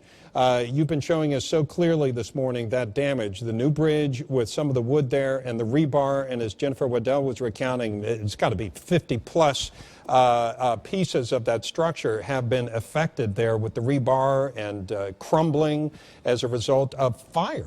And again, not to bring up 9/11 again, but we've seen that fire can do serious damage to structure, even though traditionally we had not thought about that and how it affected metal. And to the left, I don't know if you can pull back without jolting around. That's a remnant of the collision this morning. If you go to the left, the existing structure, the existing bridge is a little beyond that.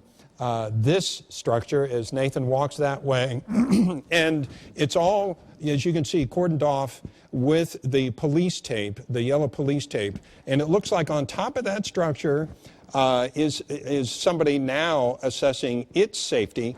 This is why they've closed this. They don't want anybody going across there because it may not be safe. And communicating, obviously, right here, that's the existing bridge. We believe, as we've watched this, there are reports already from the police department that there is damage to the bridge, that it's probably going to come down. We believe that's a certainty as we look at there on the right at the new bridge. a question we might have to find out is how much damage is done to that existing bridge, because if they both come down, that's going to affect a lot down there, and it's affecting everybody's commute coming through there. Some going to work, some trying to get out of town. Let's get over to Aaron, because even though it is open at Peytonsville, as far as getting around it, right, the backup is way beyond. Yeah, Bob, that's why we're under a code red, because nobody can drive under the overpass or on it. Folks are just waiting in extremely long lines of traffic to exit the interstate and hook back onto it. And also, as Jennifer told us from her interview with Charlie Warner with Franklin Police, this is a worst case scenario because of the construction zone that slows down drivers daily through this zone of interstate on 65 north and southbound. Now, all of your alternates backing up as well. I can tell you, if you're waking up in Spring Hill and you're trying to get towards Brentwood or Nashville for work, you're battling at least an extra hour, if not more, now that we're hitting our 8:30 half hour, as folks just are patiently waiting in standstill traffic. Some alternates for you to consider are 840 eastbound to Arno Road, but keep in mind Arno Road backing up south of 840, and because that's such a small secondary, sitting in this interstate traffic may actually be a better bet at this time. Another option is taking 840 westbound over to Lewisburg Pike, or if you're coming from Spring Hill, avoiding 840 altogether because of the long line of red that's spanning across the interstate right now, taking Lewisburg Pike straight up, taking Columbia Pike. Mac Hatcher Parkway in Brentwood and Franklin area, I can tell you, is literally a parking lot right now. Spring Hill Police letting everyone know of the delays that they're up against on Columbia Pike. Carters Creek Pike an option, Lewisburg Pike an option, and you can see that red zone 65 on the northbound side spanning back past Saturn Parkway. It's just a nightmare out there.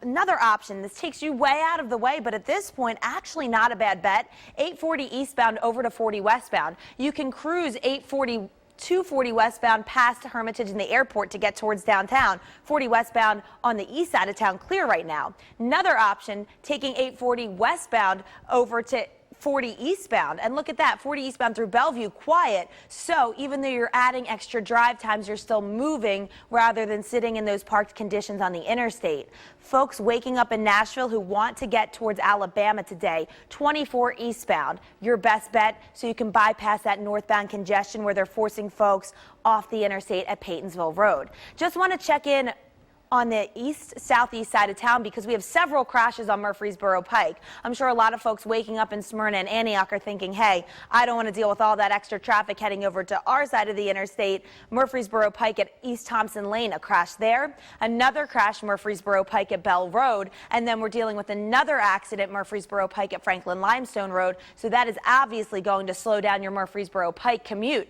Nolensville Road in the clear right now. And at this time, traffic in Antioch speeds about 30 miles per hour, so you're dealing with some stop and go traffic. The majority of congestion is down by 840 in the borough as folks try to exit 840 to join those 24 westbound commuters. You do have options this morning, but again, 65 uncertain at this time when and if they're going to be able to reopen either of the bridges, the new or old one, what they're doing with them, and 65 when you're going to be able to travel north and southbound underneath those overpasses. Several inspectors out on location right now for accident investigation, again from that deadly tanker truck explosion that happened around 3:40 this morning. Even at 8:31, Bob, we're seeing a huge aftermath of this traffic congestion. As Samantha Singer told us, most folks just concerned with the victim's family. Yeah, of course. Let's take a look, by the way. Speaking of that, this is sent into our Facebook page by Nicholas Haycraft. Take a look at this.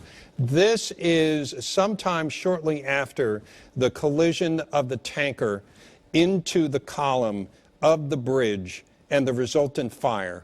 Now, if we can click on this after we get beyond it and show it again, I want to point out something that kind of strikes me about this that I think is kind of remarkable, and that is this isn't even right after it, because there already appears to be emergency vehicles on the scene. As we roll this again, see the flashing blue light there on the left? Unless that's an optical illusion, that's an emergency vehicle. And there are a couple of them beyond it. So this isn't even right after it. And you can see the intensity of the fire that we have right here. And you can imagine the damage that, see the structure? That's right under the bridge. And as you look right, we're going to see, okay, emergency vehicles, a couple of them here. So this isn't even something that, as he came through shooting this, this season, it may have been sometime after the original collision because emergency vehicles had already been alerted, had already responded, and now they were on the scene there. Again, at Peytonsville, at the overpass there, and we know there's serious damage done. Just amazing. Just amazing.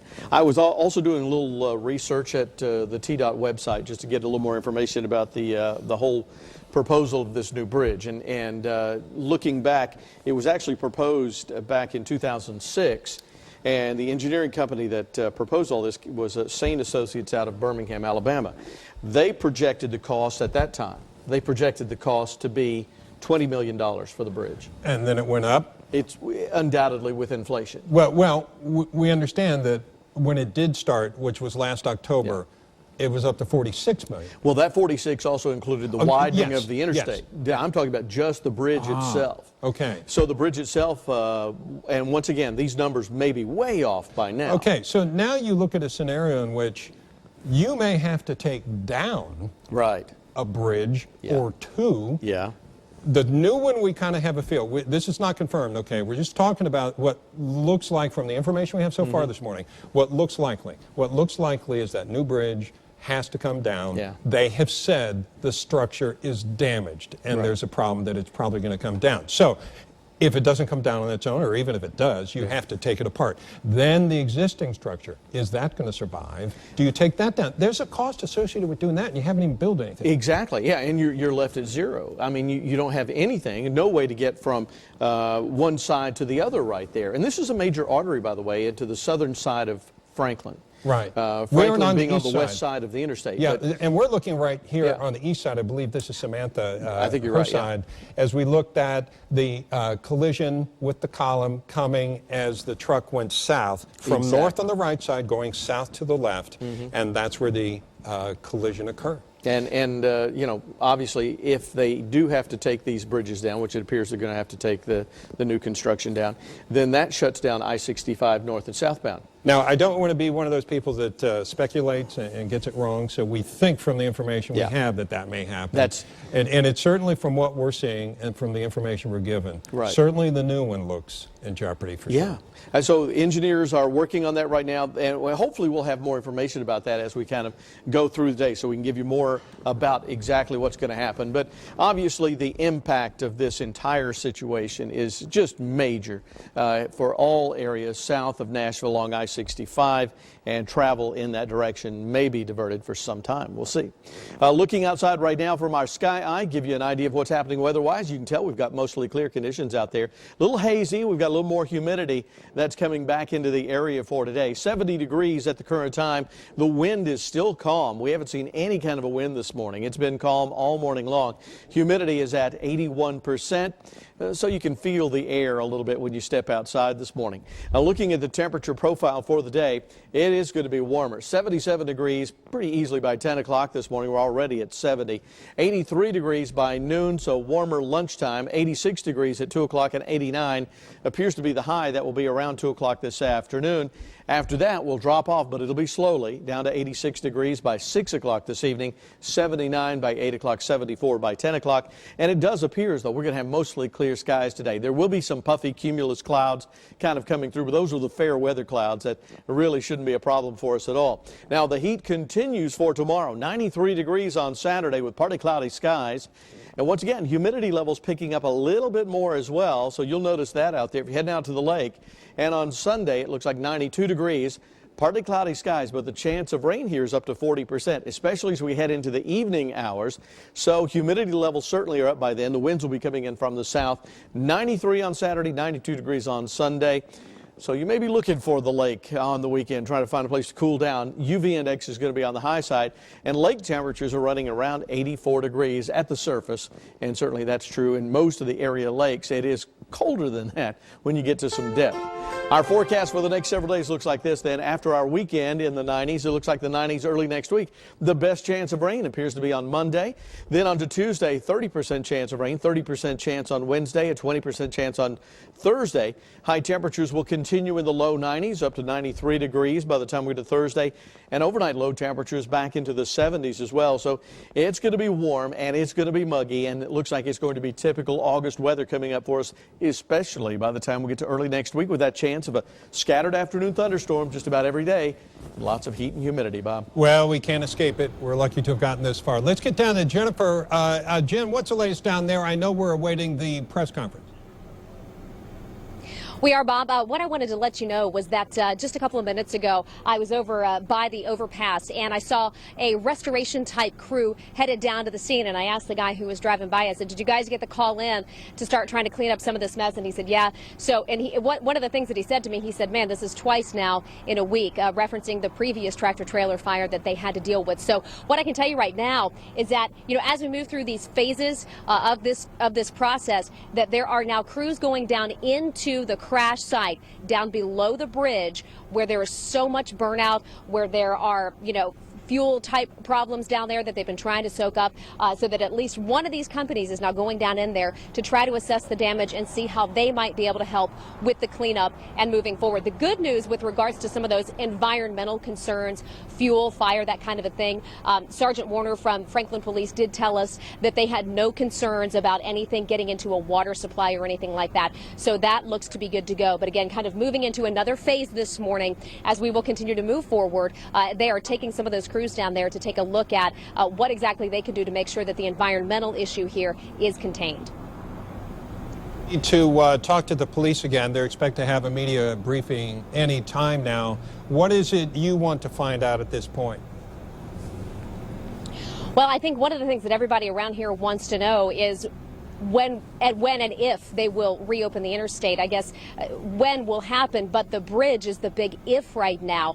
The last thing that Sergeant Warner was able to tell us at our last briefing was that, and I want to quote him here, he said, we are having a discussion right now, and we can't release any specific information. And when he said we, what he was referencing was Franklin Police, THP. I also talked with a sergeant from THP who said, yes, we are having a very active discussion right now about the safety and the structure there and what they're going to have to do with one or both of those bridges. So that's what I want to find out. That's what I know a lot of people around here want to find out as well, because this setup as we have it right now, with the traffic moving on the on and off ramps, and then the massive backups that are happening all throughout the secondary roads, this is just it's not gonna cut it, you know, long term. So we're gonna have to figure out some kind of a solution. Hopefully we'll get some word on that as well. Yeah, what has struck you about the damage there as you look at both of those bridges? Recount to us what you have seen, because you're there, we're not. Describe it for us. Well, I guess the best way to describe it, it's just a black, charred, burnout mess. The truck that was involved in the crash that prompted all of this, we know that the driver died. What is left of his semi is honestly just a wrangled piece of metal. I mean, there's no evidence of a cab. There's no evidence of anything else. I mean, it's really hard to even make out what's left of that truck. So just the extent of that damage. And I think the other thing that really stood out to me was just how quickly the bridge went up. You know, because it was right underneath, the fire was right underneath, but boy, I mean, it just took and it held and it was hot. I can tell you, when we got here at 4:30 this morning, they kept us a really good distance from that crash. We couldn't even see the crash. They had us back so far, I would say a good solid, you know, football field or more length, and we could feel the heat coming off of that fire even then. Yeah, I'm not surprised. I don't know if we can cue up the Facebook video again, since she's talking about that this morning, because it happened at 3:40, and if you arrived there at 4:30, that's, you know, a good 45 minutes. Here's a Facebook video that was sent to us of this shortly after it happened, but it was enough after it so that there were actually some emergency crews appear to be on the scene. Unfortunately, this is a fatal accident, but that is the fire that was burning then. This probably, I don't know the exact time, but I'm going to guess it's closer to the top of the hour, say 4 a.m. Since it happened 3:40. Don't know for sure. I don't know if you can see it, Jen, but it is some remarkable video of this fire that was underneath the bridge, and it obviously did some serious damage. And you got there at 4:30, and what kind of efforts were they making when you got there to put it out? Well, it was all hands on deck. I mean, when we got here, the presence, the fire teams, the police, the ambulances. I mean, when we pulled up, there were ambulances blowing by us, sirens going, lights flashing. I would say at least 100 different vehicles, different units here on both sides of the bridge. Sergeant Warner was saying when they got here, yeah, the crash happened. They were putting it at 3:40 was the time of the crash. And they said that when their first responders got here, and they got here pretty quickly within just a few minutes, it was an inferno. I mean, they said that the flames and the fire were so hot, so intense, that it was hard for them to even get close to it. So, yeah, I mean, it poses such a problem for first responders to get close to that kind of heat. And they did even say as well that there were some points where they knew that they were just going to have to let a couple of things burn themselves out. Yeah, and that's what happens with some fires, is they're just out of control. Plus, at that point, they probably didn't know what was in that tanker. You don't know exactly what the risk is trying to put it out or getting close to it, or whether there could be an explosion that results that you don't anticipate. So they couldn't do anything about that structure going up. So then when you joined us a little into the 4:30 show, we still saw fire, but it wasn't as big as it was when you first got there, and certainly not as big as the Facebook video that we got. And at that point, I guess they had more of a control of it because, it kind of had burned itself out, or a good bit of it. And it ended up being, by the way, as the police officer told you, it ended up being gasoline, unleaded gasoline inside that tanker. Right. One of the other things that I was going to point out, it's about 8:45 right now. The crash happened at 3:40, so we're looking at about 5 hours now since the initial crash. And I can tell you that up until about maybe an hour or so ago, they still had fire crews down there putting out some of the hot spots. So that gives you an indication as to just how intense this fire was, that a good 4 hours after the crash, there were still smoldering hot spots that they were trying to get control of. Yeah. Again, we're looking at video, folks, from somewhere after 3:40 in the morning, a tanker explosion that resulted in the bridge fire that ended up closing down I-65. Now you have a live look right at the so-called new bridge right next to the old bridge. The new bridge has suffered such damage that we believe that it may come down based on initial reports of the damage that's been done to it. Now we're looking at the existing bridge. The new bridge was part of new construction in that entire area that was going to widen the bridge that goes across Peytonsville Avenue right there, and then Peytonsville Road, and then it would also widen the lanes on I-65 and going up toward McEwen. So we're again looking at live pictures of all of this as we await a media update, as we've been getting all morning, now and then.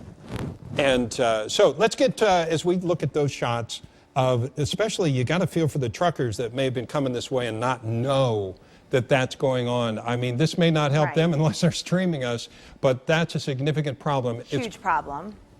Bob, that's why we're under a code red right now. You saw all of those parked cars, those headlights facing us. That is 65 northbound. That is exactly why Charlie Warner with Franklin Police told Jennifer Waddell that this is a worst case scenario. Folks sit in a good 20 to 45 extra minutes of traffic daily on 65, just north of 840 on the northbound side because of that construction zone. Now with the Peytonsville Road overpass closed right now for bridge inspection, the old bridge and new bridge, they're diverting folks heading southbound on 65, northbound on 65, off at Peytonsville Road, and then back on the interstate. So obviously adding tons of extra drive time to your commute. Folks avoiding 65 and taking the secondaries as alternates, as Jennifer told us, they're just overflowing with traffic, and this is not going to be a good alternate plan if 65 does remain closed at that overpass from Peytonsville Road because of that deadly tanker truck explosion. She'll be briefing us shortly as soon as Franklin Police is able to give us some updated information. But what this means for your current commute at 847 this morning, you can try your luck 840 to Arno Road, but one of our viewers let us know, and the map reflects this, Arno Road backed up from south of 840 as you try to get towards Franklin and Brentwood this morning, dealing with heavy traffic on your alternate Lewisburg Pike. Columbia Pike dealing with overflowing traffic. So your best bet, if you have to get to work this morning, let your employer know you're going to be running late. Bob? All right, thank you very much. Let's get down to Nathan, who's been our photojournalist down on the scene shooting some of this. Nathan, what's the latest you have there? As I said earlier, Bob, everyone is just kind of waiting around for things to be inspected. I do want to show you just the intensity of this fire. I don't know, I showed this a little bit earlier. I'm not sure if it made it on or not, but here is a piece of mechanical equipment here that they're used for construction. It is gone. I don't know if you can tell from my camera or not, but it has been gutted completely. Just the intensity of this fire burned up the side of these columns all the way up through here where that rebar is. The traffic backed up as far as my lens can see here as I zoom in. Police telling me just every time I go to try to get an update, I ask police, I say, anything that I could tell people, they're telling me just avoid the area as much as possible. They're having to direct everyone, obviously, like in little gates to let people in and off the interstate to avoid this old bridge and this new bridge. And also, I just want to let you know, if you're watching right now, maybe have some afternoon plans, something you have to do in the afternoon, do know that we are again live at 5:30, and we are live again at 9 tonight. That's 5:30 p.m. and then 9 tonight. So we will keep you updated, and also on WZTV.com, Fox17.com. We will keep you updated there. Adrian, our social producer, will keep everyone updated. So we're just waiting around for this press conference right now. Yeah, Nathan, I appreciate it, and we'll go to that when it does happen, folks, whenever it happens. And Craig, as we're looking at these, I'm struck by anybody coming through this area not knowing about this. It's one thing for the commute, but there are a lot of folks coming through on a Friday not anticipating this. And it's not to be minimalized, but I-65 is a major thoroughfare north-south and runs from the Nashville area to Birmingham. So anybody that's traveling from areas to the north, Louisville, on the way up to Indianapolis, back on into Detroit, you're going to take 65 south and come this way. Yeah, and Jennifer Waddell joins us. Jen, I believe you have somebody affected who is a neighbor of this. Yeah, I was just talking to Matt as he was walking by, and I said, hey, how's your morning? And I kind of got the look. Matt, tell us what it's been like. You live in the neighborhood right down the street. Yeah, I live in Goose Creek Estates, about a half mile from the intersection here, and was going to take my daughter to elementary or middle school this morning, that Page, and we heard the choppers, and I thought it was military choppers, but they never came by. So we waited, and then checked the news and saw about all the mess and everything, and so I drove her and another kid from our neighborhood to Page, and it was early enough that we got there, but could tell from the news that if I got to work, it was going to take half a day to get home, and so came home and went for a run. So you got the girls to school, you got in the run, but you're not going to work, and we would advise against that because the traffic here is horrible. But you and I were talking about how this really impacts people who live in this area. How does this affect you going forward if they can't reopen these bridges? Oh my goodness, if they can't reopen this bridge, I mean, even now, if I leave at 6:30 in the morning, it takes 15 minutes to get over this overpass and on I-65 North. And so if we had to go up Lewisburg or something else to 96, I mean, it could add an hour a day. I mean, wow. Yeah, just looking at Lewisburg right now, we took my other daughter to elementary school at Oakview, and it took 20 minutes to go 3/4 of a mile on Lewisburg. So this is definitely going to impact your family moving forward if they can't get this reopened. We hope that you're able to find a good workaround. I mean, at least it's the weekend, but and you were able to walk over and look at the crash site for yourself. I mean, what was your first thought when you got over there?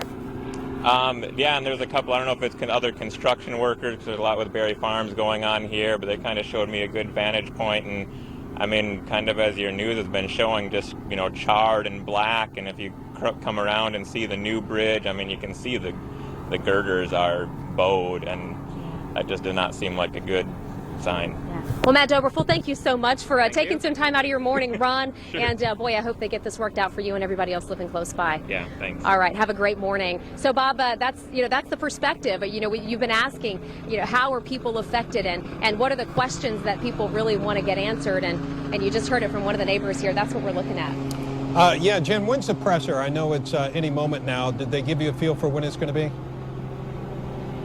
No, as a matter of fact, when I met Matt, I was actually walking down to the crash site to try to see if I could check in with Sergeant Warner. Obviously, he's got his hands full down there on the site. They're doing a lot of surveying, gathering a lot of information that they can then pass on to us so that we can give it to all of our viewers, to the public. So I was actually on my way to go talk to him down there to see if we could get a timeline when I ran into Matt. So I'm going to head down there. I'm going to see what kind of a time frame they can give us. And then just as soon as I find out something, I'll pass it back to you. Okay. Thank you very much, Jennifer. Let's get out to Samantha, who is standing by also, one of our crews down there. What's going on there, Samantha? Hey, good morning, Bob. We're on the east side of the interstate at the TA Travel Center. We've been here since about 4:30 this morning. I've been talking to a lot of people that are going in and out of the gas station here and in and out of the store. They say they're irritated, but they're very, very concerned about the friends and family of the man who died, the truck driver. And also, they're kind of just reevaluating what they're going to do today. I talked to one man who his wife had to leave early for work. Another was concerned about getting his kids to school. And the major issue here is just the overall impact for thousands. We've been talking about thousands of people this morning. You're getting a view right now of the cars that are going on the on-ramp to get onto actually, nope, you're looking at the scene, the crews, the emergency crews on scene at this point.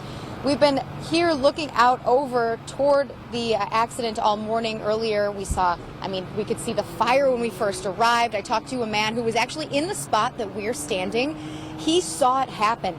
He was walking his dog. He's a truck driver. He was here about 3:30, 3:40 in the morning. He heard a loud boom. He looked up and he saw a huge fireball. I know that what he called looked like a fireball.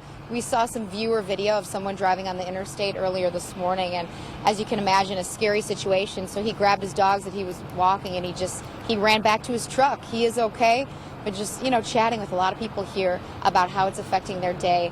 They're worried about getting to places on time, but they're most worried, as I said, about the friends and family of the man who lost his life. So everybody really does have their heart in the right place this morning. I'm going to continue getting you updated on how it's going here. People stopping, getting gas, getting some food in the TA Travel Center shop here. So we are live right on the east side of Interstate 65, Peytonsville Road, where it is closed. Samantha Singer, Fox 17 this morning. Back to you, Aaron.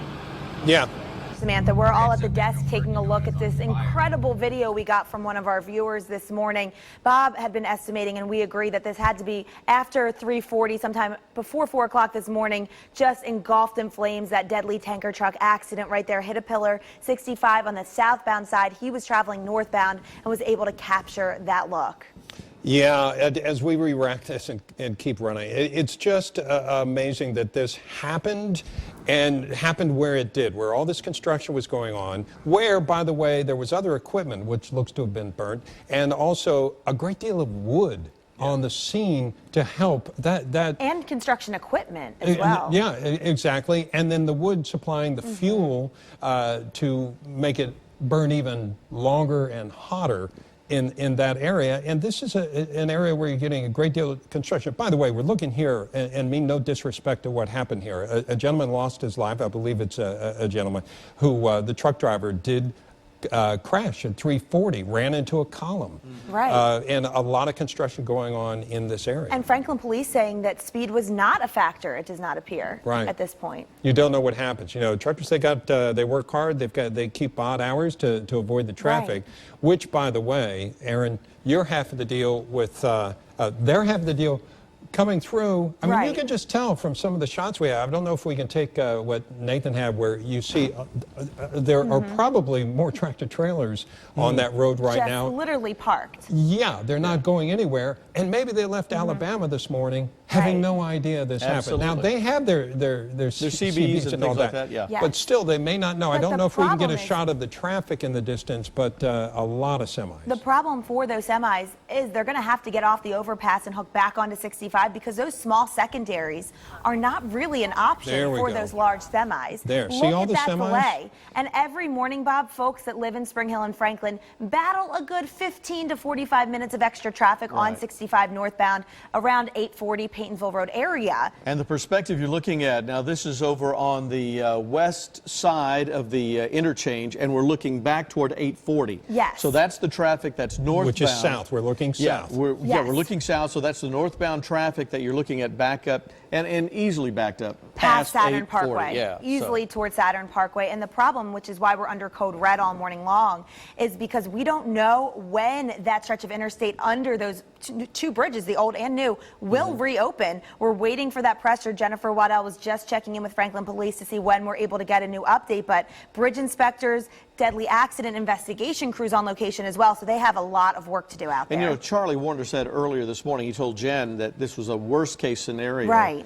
And if we continue that worst case scenario out a little bit further, both of these bridges have to come down, meaning that there's no traffic that's going to go from one side to the other for an indefinite period of time while it's being rebuilt. So that would really devastate that entire area, and it's sort of what she was talking about with her interview a few moments ago. And Craig and Bob, what I want to add in quickly as we operate under this steer clear code red, folks that are made it to work early this morning and need to get home, they're going to be battling huge delays. So if your kids are in school, you may want to leave early if you can, because you're going to be sitting in unknown amounts of extra traffic through the secondaries as well. And speaking of schools, some of the buses were delayed this morning. We don't know exactly what the status is now, but Williamson County, Carol Burnsong sending out an email to all parents to expect some delays, not just for the ones going to Page Middle and Page High School, but some of the others because of all the traffic, all the implications. And then those kids trying to get home through these roads if they have to keep the interstate, which it looks like closed for the remainder of the day. What's interesting to me is on a Friday, because I've traveled south on 65 on a Friday,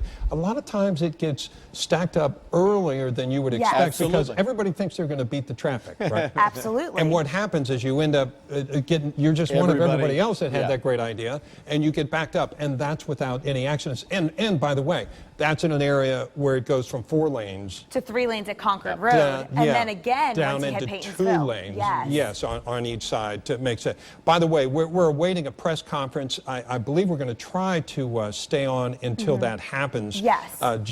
Yes, we are. So Jennifer Waddell is down there. We're awaiting the press conference. They've been very good. They're very busy, Franklin Police Department. They've given us a great deal of information this morning, and we're trying to get the latest information on that.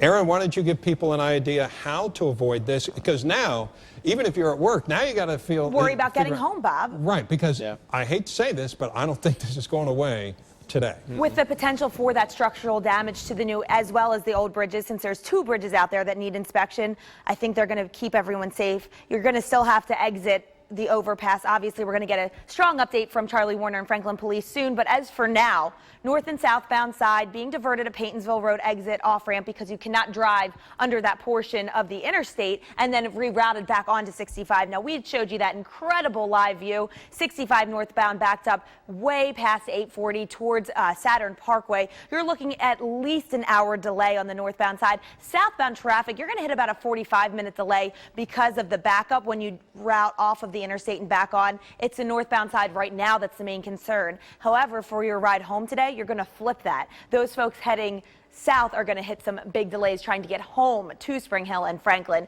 Some options are no road, Lewisburg Pike, but be mindful, those secondaries extremely backed up. The best route for semi drivers, truck drivers, taking 840 either over to 40 east of town